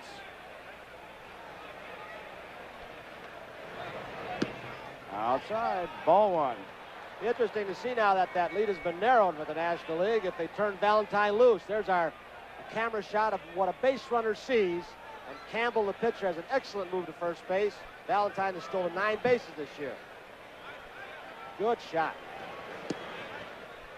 Inside, and it's ball 2. 2 balls and no strikes.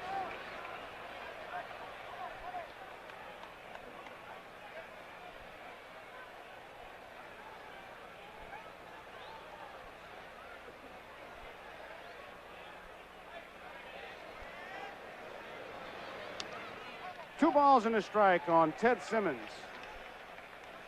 When Campbell comes at you, you see all elbows and knees, and you just can't pick up the ball. A little bit like Louis Tiant in that regard. You don't know where to look.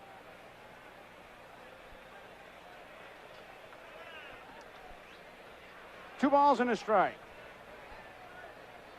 There goes Valentine. Nice play by Randolph.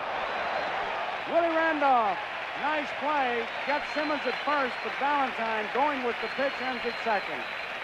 We've seen some good defensive plays here. Randolph just pulled one off. That's a first and third situation for the National League if Willie doesn't come up with that ball. So there's one man out, and Joe Morgan is the batter. Morgan opened this game with a home run, lined to second, and was robbed. Tremendous catch in center field by Fred Lynn. So he's 1 for 3. It's a strike. Fastball on the outside corner. Top of the 7th inning, National League 5, American League 2.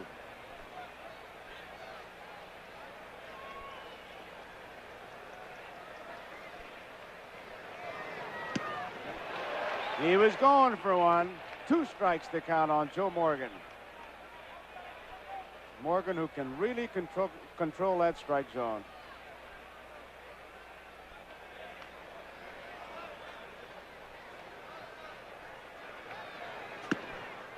Came over the top high. 1 ball, 2 strikes, 1 out.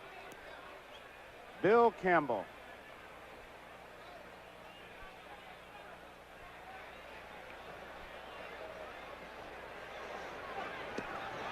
Struck him out. He turned it over. A screwball. Took a little bit off. Morgan was out in front.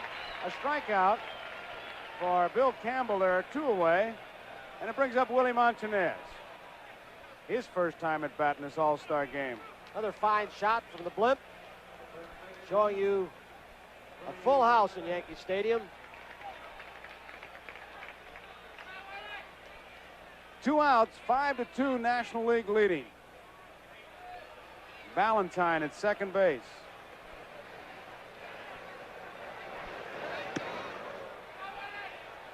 Kid Montanez about being a hot dog. He said, oh no, not number 1. Fuentes is number 1. Fuentes says that Montanez is number 1. They can both play. Good swing. Watch him with that bat. He dropped it that time. He handles it like a baton. Having a good year at Atlanta. .313 average, 13 home runs, 41 runs batted in.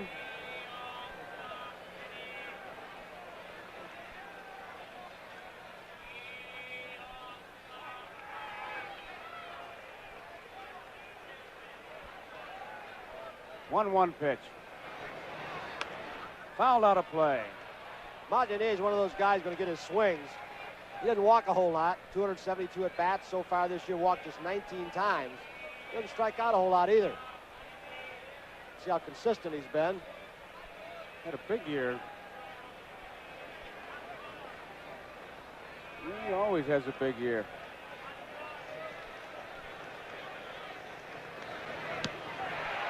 Out on strikes. Bill Campbell, strikeout that ends the inning. We go to the bottom of the 7th inning. National League 5, American League 2.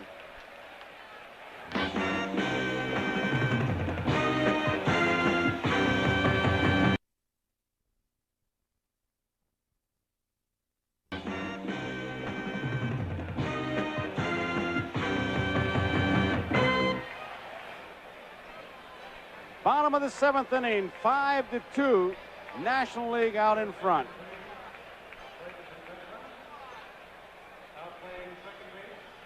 Manny Trio has gone into play second base for the National League as Sparky Anderson continues to get the players in the lineup. They were voted in, and he's going to get them in. Butch Weiniger will lead it off for the American League.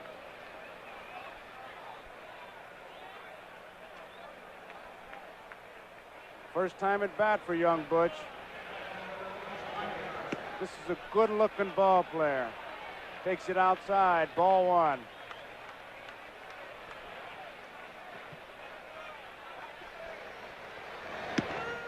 One ball and 1 strike to count. Gene Mauch, Minnesota manager, very high on this young fella, and rightly so. Bouncing ball. Sneaks through for a base hit. Weiniger is on. So the American League got something going here in the bottom of the 7th inning. A leadoff single by Weiniger. It's a 5-2 ball game. National League out in front. Weiniger checking signs with Bob Lemon. Bert Campaneris is the batter.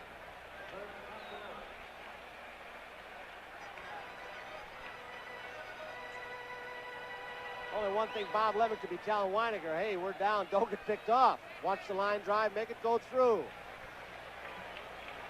Montanez is playing behind Weiniger. Strike one.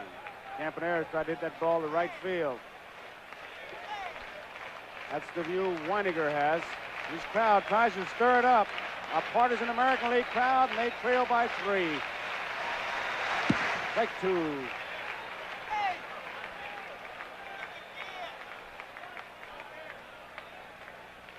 Couple signals getting straight as we look at Nettles on deck. The American League, the Templeton and Trio had a little conference behind second base as to who might cover the bag or take the throw from the pitch receiver in any event. Outside, just barely missed. 1 ball and 2 strikes to count. Campaneris 6 times had 50 or more stolen bases. Struck him out. Foul tip held on to by Simmons, a strikeout, and it brings up Greg Nettles. He'll get a tremendous hand.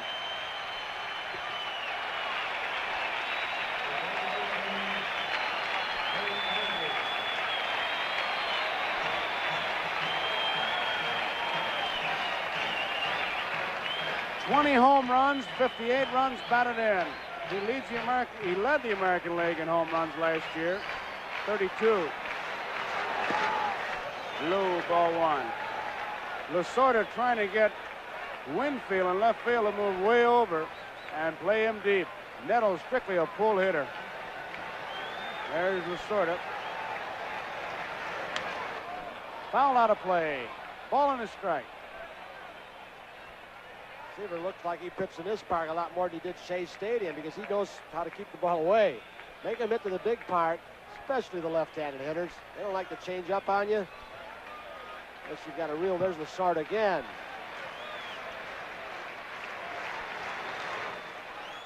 Good cut at a fastball, didn't get it. It's 1 ball and 2 strikes. There have been 11 hits in this game, 6 by the, if we look at Billy Martin, 6 by the National, 5 by the American. 15 strikeouts. 8 by American League pitchers, 7 by National League pitchers.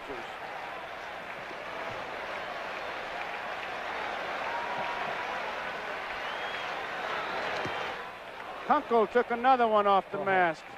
He's checking him, boy. He got a good one that time. When an umpire takes the mask off, he's talking to himself. I don't know how you feel, Bill, but Joe Garagiola knows how you feel. You've had a couple of those, Joes. Look at it again. I'll tell you, you want to find out. It spun it around. What it feels like is putting your head in the bell and somebody hitting it with a hammer. 1 ball, 2 strikes. That could be. Oh, he booted it. Everybody's safe. Should have been a double play. That ball off the end of the bat of Greg Nettles had a lot of English. Templeton has made quite a few errors in his first year in the National League, first full year. This one had that little bit of English, little bit of spin, rolls right up his arm. Could have been 2, but now the American League's got something going. And just taking a bad hop. The ball just beat him. So instead of an inning-ending double play, the tying run is at the plate. And Tony, as you said in the pregame, if you're looking for a guy to hit you a home run, you would take George Scott. Here he is in that very spot right here. He swings, and did he ever have a home run cut at that one? Oh, baby, he unloosed one. Leading the American League with those 25 home runs. Jimmy Rice is in the ballgame. He's next. Outside, 1 ball, 1 strike. If nothing else, George Scott is loose. That first one, man, he really popped a few buttons. He's going to give you a thrill with that bat in his hand. Popped up, short center field. Morales has to come hard. He's there. Makes the play. Oh, saw a little bit of white on that one. I tell you, he catches that ball like that most of the time below the belt, and he gives you a thrill. He's playing deep in this Yankee Stadium outfield. Watch this. The old Roberto Clemente catch. Look at the white down to the edge of the webbing like an ice cream cone. So there are two away, and here's Willie Randolph. Randolph struck out in the first, struck out in the third, and smashed one back to Seaver, who was able to knock it down and throw him out at first in the sixth. Curveball misses, ball one.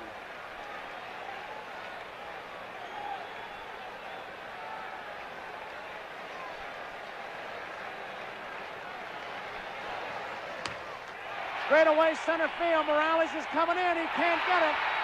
A run will score. It's 5-3.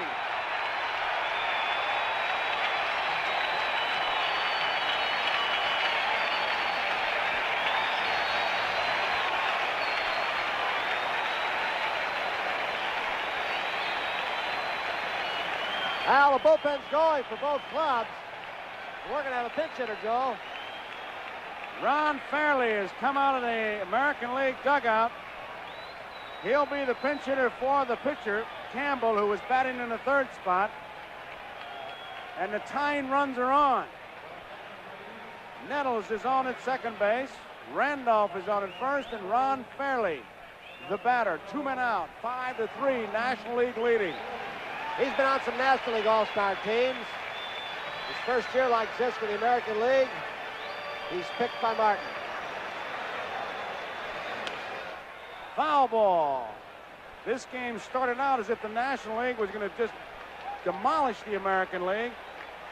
4 quick runs, 2 home runs in that first inning, then a home run by Morgan, a home run by Luzinski, and a home run by Garvey. It was 5, but that's been it. American League pecking back. Ron Fairley, the oldest member, present at this All-Star game at 39, but he still knows how to hit.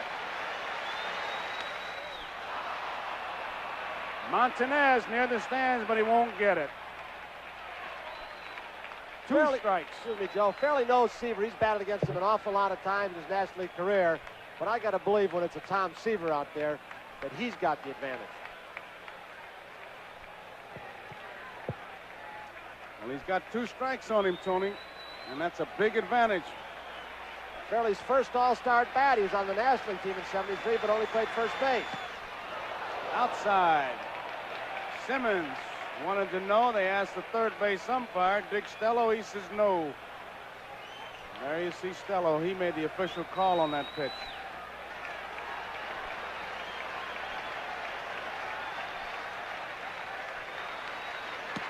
Missed outside. 2 balls and 2 strikes. And here's the pitch to Seaver.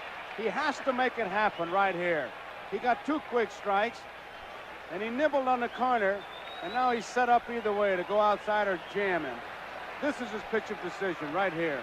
He's got to make it happen.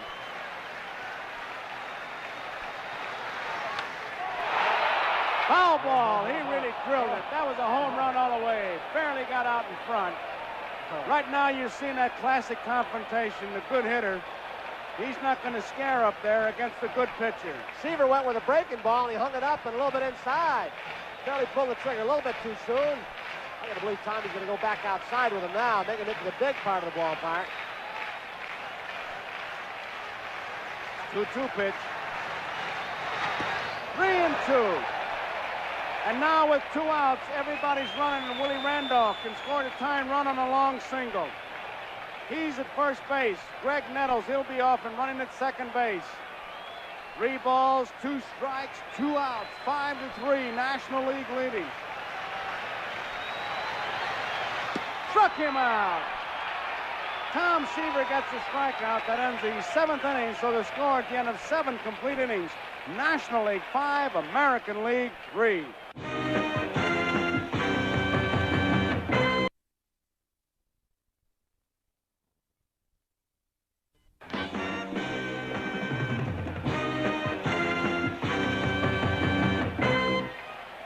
Well, you're looking at young Mike Shanley from Forge, New Jersey, who in the hit, pitch, and run competition hit the ball the farthest, 190 feet, 8 inches. He had a pretty good cut at that.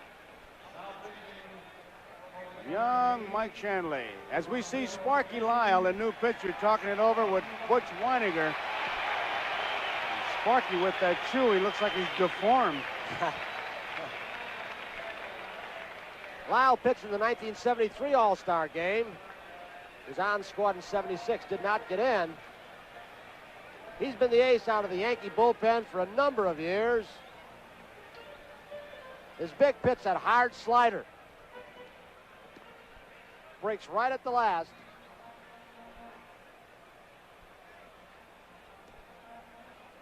Sparky Lyle, he'll be facing Templeton, Morales, and Winfield. Lyle was 15 saves up to this point in the season in the American League. A little excitement last inning, didn't we? Oh, this game is picked up because as you look ahead, in that bottom of the eighth, the American League, they have Lynn, Singleton, and Rice. You know, it just goes. I remember Larry Jansen, when he pitched to Campanella, Campy said the best pitcher he ever saw on one given day was Jansen in the All-Star game. He said because you weren't facing any 6th, 7th, and 8th place hitters. You were facing all 3, 4, and 5 hitters.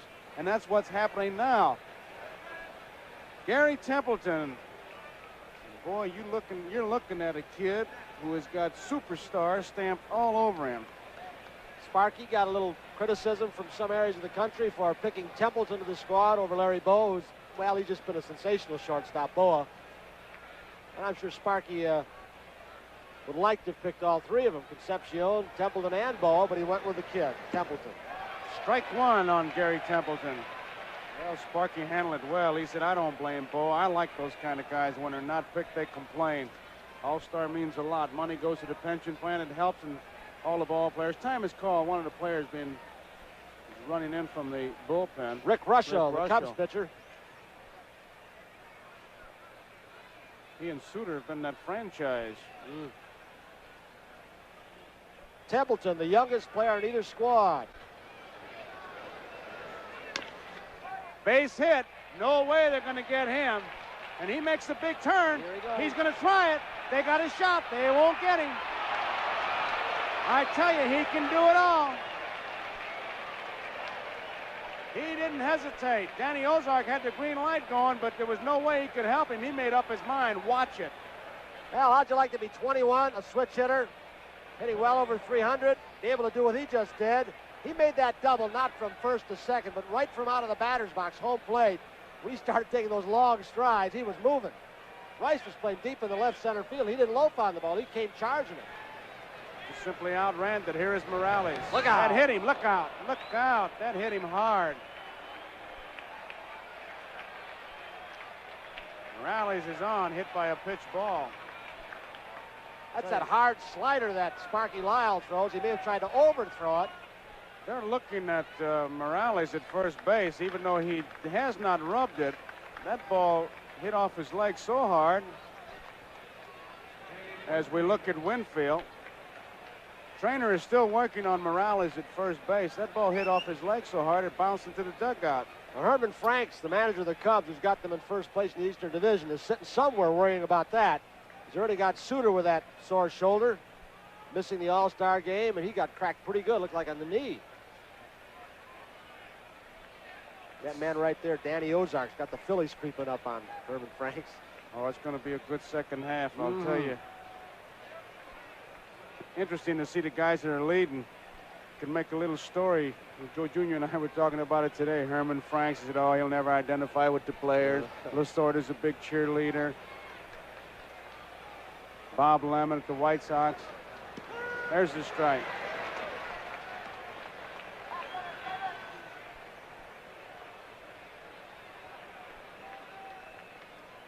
Reggie Smith, there you see him. He is the on-deck batter. Slider gets by the catcher, Weiniger, and Templeton a big turn. You better be careful. Both runners advance. Well, you can see what that speed will do. Templeton with a big lead off second base. It's charged a wild pitch to Sparky. He had that big lead, was jockeying back and forth. Lyle may have been worried about him too much. Overthrew a pitch. Now they're in second and third. Now the infield's got to come in. They can't give up any more runs. You lose your double play situation. Be tough to double this big guy up, and it's also tough to play in. You can drive that ball through you. Did he go around? Nope. 2 balls, 1 strike. Here's how part of this inning got started with Templeton down at second base after he hustled out a double. Lyle slid right on the knee of Jerry Morales. Made it first and second. Wild pitch made it second and third. Base hit to the pulled-in infield. 1-run scores. Here comes Morales. Throw goes into second. 2-run score. It's 7-3. Morales didn't run like his leg was bothering him at all. So Reggie Smith will come on. Winfield is on at first base. National League has added to their lead. It's 7-3. Now, you said it before it happened. When that infield comes in, the big, strong guy like Winfield, you're in trouble because he just hit the ball in the fist and muscled it through. Now the pinch hitter. Reggie Smith of the Los Angeles Dodgers.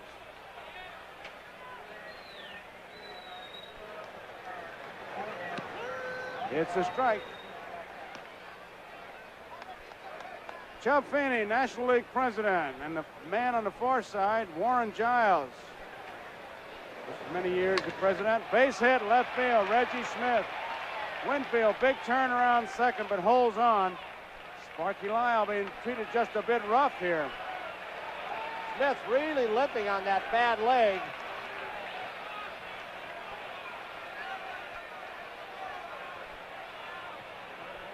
Sparky's yelling out from the dugout, asking if Smith needs some help as a pinch runner. Then he went on and Smith waved his head. No, he said. Sparky said, but take it easy. Pete Rose. Rose flied out his first time up. That was in the 6th inning. Out of play, strike 1.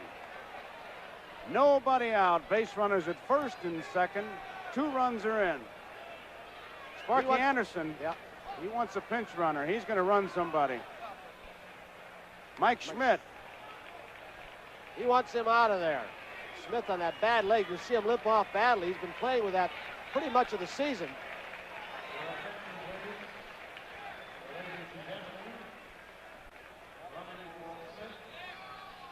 National League bench, Sparky Anderson makes a move here. Mike Schmidt has gone in to run. Schmidt, who has a bad hand, came to the All-Star game with this in mind, that he could be used as a pinch runner. Bouncing ball, Randolph steps on second. The first is in time. Beautiful play by George Scott. George Scott with that glove that it seems like he's had for 100 years, Tony. A backhanded play, a good play, double play. That black beauty goes on and on, doesn't it? Off-balance throw by Willie Randolph. The hard sliding Schmidt. You got an idea of Schmidt's speed. Look at the scoop by George Scott. So there are 2 away. Winfield moves on over to third. Valentine is the batter. Valentine walked his first time up. Well hit. Center field. Lynn is going back. He's got room. Makes the play. That ends the inning. National League picks up 2 runs. We go to the bottom of the 8th inning. National League 7, American League 3.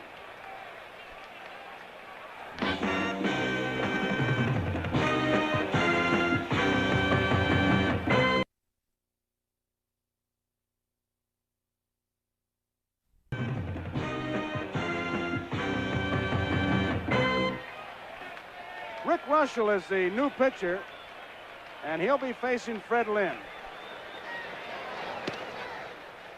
Outside, ball 1. If you saw our game of the week last Saturday from Philadelphia, you saw Russell with a 6-0 lead. Off the handle, should be an easy play for Trio. 1 out. And Russell got hurt badly by the Phillies, but they never got a ball in the infield. An artificial surface, they were bounding over everybody's head, and this is what he likes to pitch on grass. He is 12-3, Russell. Carlton leads the National League with 13-4. Rick Russell. And run average 2.43. Kenny Singleton.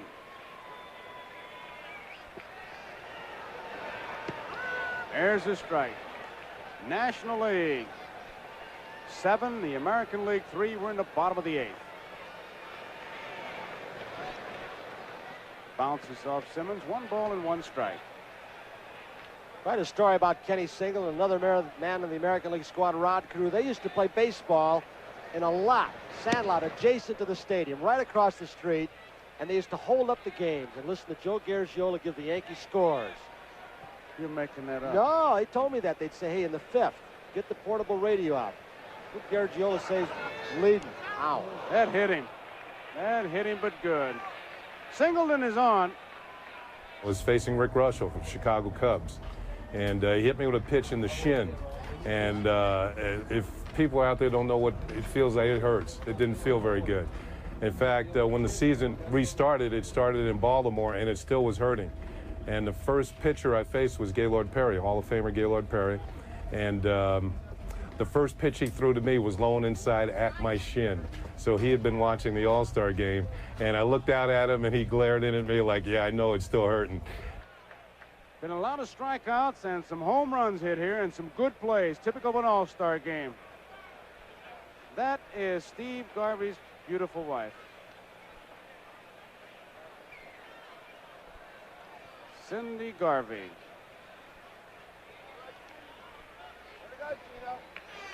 Al, Paul Russell, or Rick Russell, Paul, a reliever, his brother on the Cubs staff, leads all National League starters in earned run average. Montagnier is going to play behind Singleton with a big lead.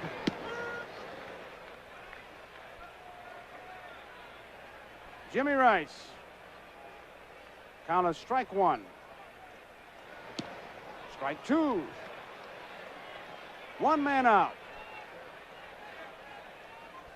Rice, the guy who's so strong he can swing and look bad on certain pitches, then hit the next one out of sight in the same spot.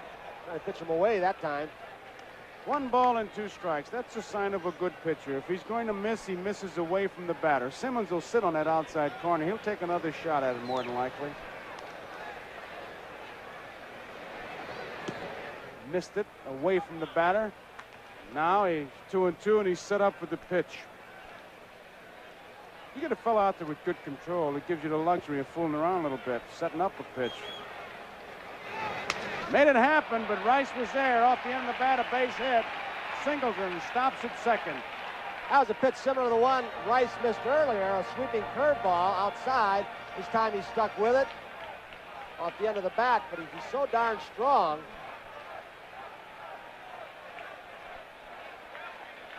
So Singleton is on at second. Jim Rice is on at first. There's 1 man out, and Butch Weiniger is the batter. Weiniger singled to right and scored in the 7th inning. National League 7, American League 3. It's a strike. Billy Martin doesn't have a whole lot of players left. Just Thurman Munson, who's been hurt, Jason Thompson of the Tigers, Wayne Gross of Oakland, and Jim Slayton, the only pitcher he's got left, the Milwaukee Brewers. 1 ball and 1 strike.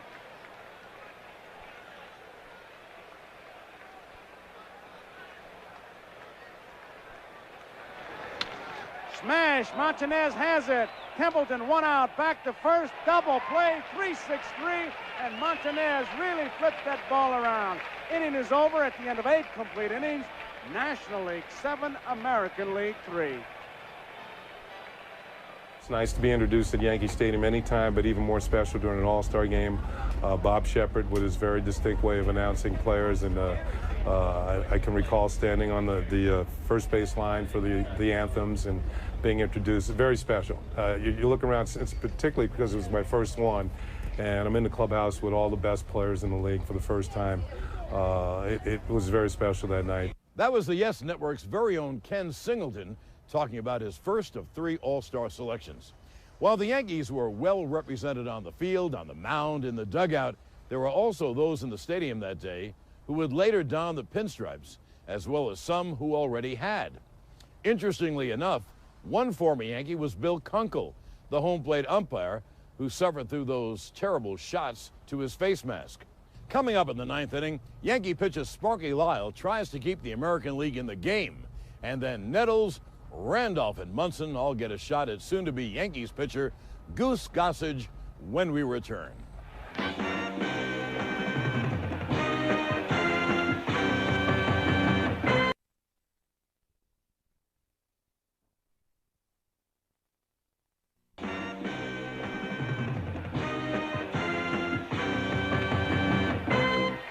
Welcome back to our special Yankee Stadium Classic, the 1977 All-Star Game. In an attempt to rebroadcast this classic game, we've assembled the video and audio from several sources.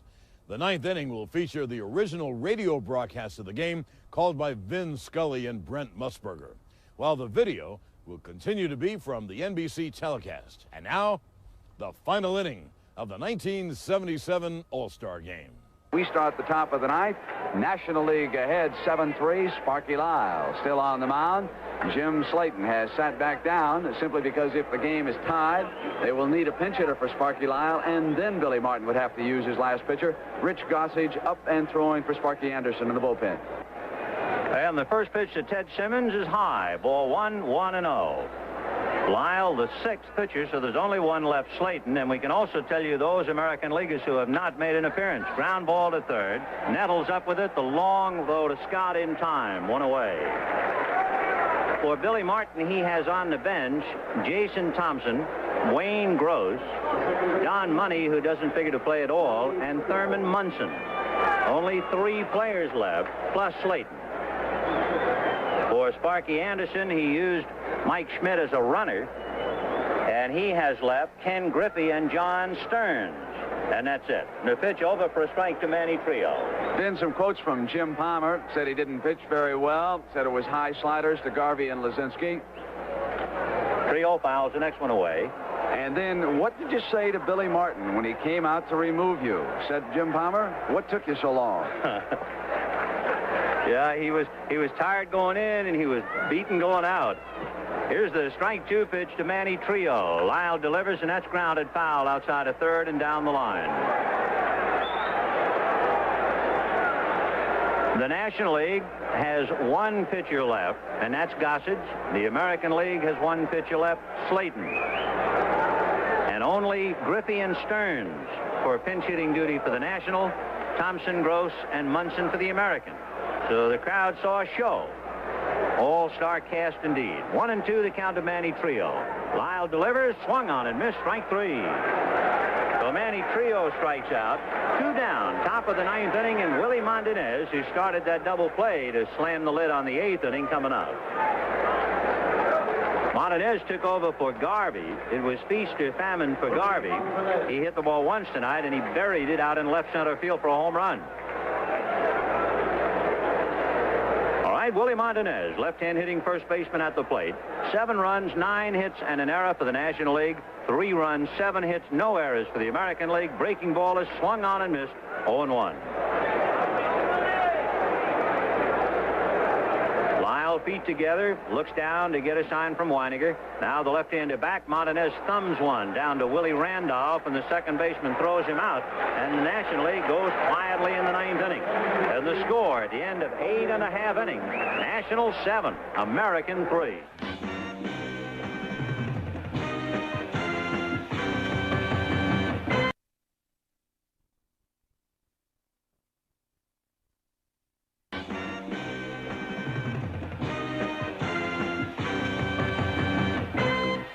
With the injuries to the pitching staffs, both managers have done a marvelous job because they're just back to the wall. And with Martin, he has Slayton, and here's the last of the Mohegans for Sparky Anderson, Rich Gossage. He'll be pitching to Bert Campaneris, then Greg Nettles, and George Scott. And if you like fastballs, take a good look at this guy. Gossage delivers, fastball fouled away, 0-1. In 82 innings so far this year, he has struck out 95. 0-1 the count. Rich Gossage trying to put the nails in and finish up the job and turn out the lights at Yankee Stadium. Right-hander ready, and the strike 1 pitch outside, 1-1. Campaneris, finishing up for Burleson, has had 1 at-bat, and he struck out in the 7th inning. Rose up about even with the bag at third. The pitch to Burt moves outside. Ball 2, 2-1.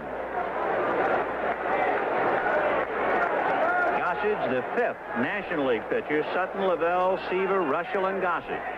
And the American League has used 6. Palmer, Kern, Eckersley, LaRoche, Campbell, and Lyle. The next one, low and outside. Ball 3. 3-1 to Bert Campaneris. Greg Nettles on deck. Then George Scott and Willie Randolph. Here's the 3-1 pitch. Fastball down the pipe. 3-2. 7 runs, 9 hits, 1 error for the National League. 3 runs, 7 hits, no errors for the American League. Gossage delivers 3-2, and it's foul back. The National League has left only 4. They haven't had that many opportunities. The American League has left 7.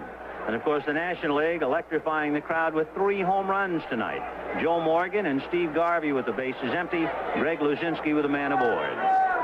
Gossage ready, 3-2, fastball low, ball 4. Well, Bert Campaneris to first base, and Greg Nettles coming up. Nettles batted in the 7th inning and hit what looked like a possible double play ball that was kicked by the kid shortstop, Gary Templeton. So Nettles coming up a second time with George Scott on deck.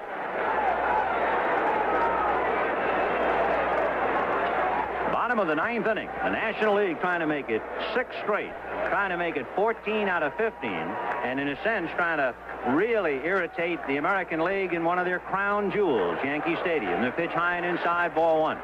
The 3rd time in history the All-Star game has been played here. The American League won in 39, the National League won in 60, and the National is leading in 77. Gossage ready, a backward glance at Campaneris, and the pitch is popped foul behind the plate. Stern stumbles, stays on his feet, has a look, and it's way out of play. 1-1. The National League defensively using 3 catchers tonight, Bench, Simmons, and now Stearns. 2 first basemen, Garvey and Martinez, Morgan and Trio, Concepcion and Templeton at short, Shea and Rose at third. And they've used 6 outfielders. The pitch low. Luzinski and Winfield in left, Foster and Morales in center, Parker relieved by Valentine in right. Gossage ready, and the 2-1 fastball is a high fly ball down the right field line, peeling off foul. A trio of National Leaguers come over, but it's back in 4 rows. Martinez leaning on the tarpaulin roller, but had no chance to get to it. 2-2.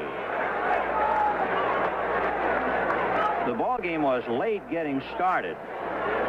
It's probably about 2.5 hours old, although that is unofficial time. So a very big crowd at Yankee Stadium, although we never did get the official paid attendance. The 2-2 pitch, foul back, out of play. Still 2-2. The National League scored 4 in the first, 1 in the third, 2 more in the 8th. The American League tied up until they got to Seaver with 2 in the 6th and 1 in the 7th. But then the National, with the 2 in the 8th, moved out in front comfortably again. The 2-2 pitch is swung on and missed, strike 3. So Nettles strikes out. Gossage is still up to his old tricks. 1 away, and George Scott the batter. Rod Carew went 1 for 3. He had hit back to the box. George Foster made a great catch to possibly take a home run away from him. He singled his last time up. And then Scott came up for his first at-bat in the 7th inning and flied out to shallow center. The George right-hand hitting first baseman 0 for 1. We now get the paid attendance, which is always part of the story, and it's a whopper. 56,683. 56,683 paid. Breaking ball low in the count, 1-1. 1 away, bottom of the 9th. The National League 7, American League 3. Rich Gossage leaning on his left knee, now straightens up. And the 1-1 pitch to Scott, a little high. George started to pull the trigger and thought better of it. 2-1. Willie Randolph, who was the only All-Star to shine all night, going all the way at second base. Of course, down Money's sideline, they didn't have anybody else to play. And the pitch is low. Ball 3. 3-1. So Scott backs out. Alex Grammas coaching at third. Bob Lemon at first. So Chicago and Milwaukee well represented out on the lines. 3-1. Gossage ready. Right-hander deals, and there's a high drive into deep right center field. Back goes Morales and Valentine. It's gone.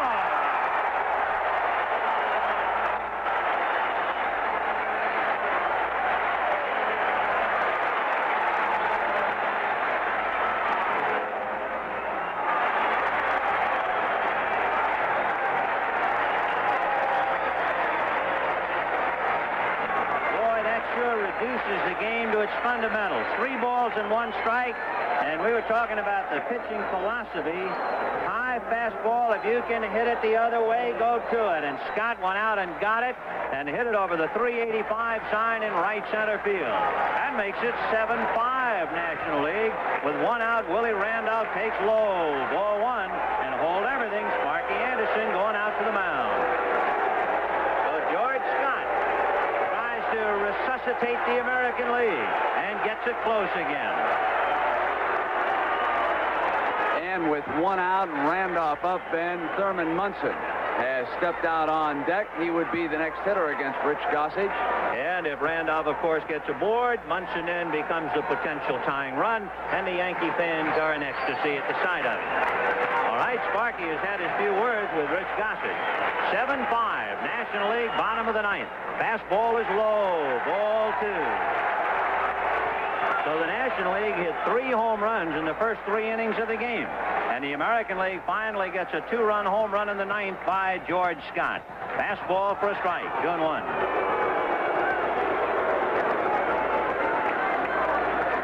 Gossage has allowed only 5 home runs the first half of the year. And he's touched up for 1 in the inning tonight. The 2-1 fastball is outside, ball 3. And Thurman Munson begins to stir in the on-deck circle. And Munson waiting for a chance to even get him even.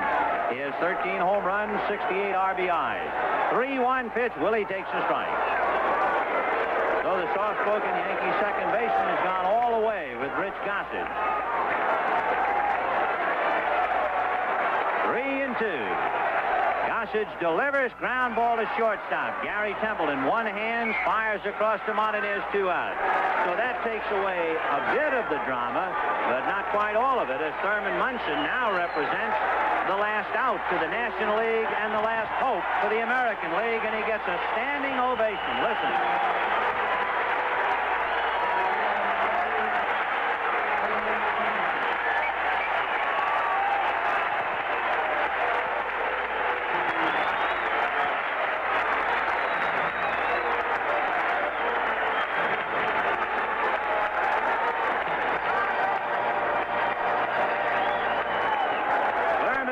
Last year's American League most valuable player, with 2 down, 9th inning, 7-5 Nationals. Swings at a fastball and doesn't get it. 0-1.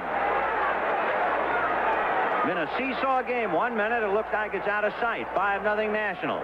Suddenly the American League is very much in it with the tying runs aboard, and they trail 5-3. Then the National League starts to run away and hide 7-3, and the American League has bounced back to make it close 7-5. The strike 1 breaking ball is swung on and missed. Munson way out in front of it. 0-2. He's a big league ball player with all of his experience pressing right now. You bet he is, especially here in the Bronx. 0-2 to Thurman Munson. Gossage ready, delivers, and it's fouled away off to the right upstairs. National League 7, American League 5. 2 down, bases empty, and the count 0-2 to pinch hitter Thurman Munson. So Jason Thompson and Wayne Gross are the only 2 healthy players, along with pitcher Jim Slayton, who did not get into the game for the American League. Here's the 0-2 pitch, way outside to the backstop, ball 1. And the only somewhat healthy player, he does have a bad knee, who did not get into the game for the National League, Ken Griffey. So both managers wheeling and dealing, and they really got down to the nub here in the 9th inning with 2 out. Gossage, both feet on the rubber, staring down to John Stearns. Thurman Munson waiting. Right into ready in the 1-2 pitch. Half swing, strike 3, says Bill Kunkel, and it's all over. And would you know, an ex-Yankee pitcher, now umpire, calls out Thurman Munson at Yankee Stadium, and the 1977 All-Star Game is history. It must have been a disappointment for New Yorkers watching the last 3 outs of the game being made by Yankees, which allowed the National League their 6th straight All-Star victory. But fans would not be disappointed in the 1977 Bronx Bombers. When it was all said and done, the All-Star Game allowed the Yankees to check out a few of the LA Dodger players before they would meet in the World Series that year.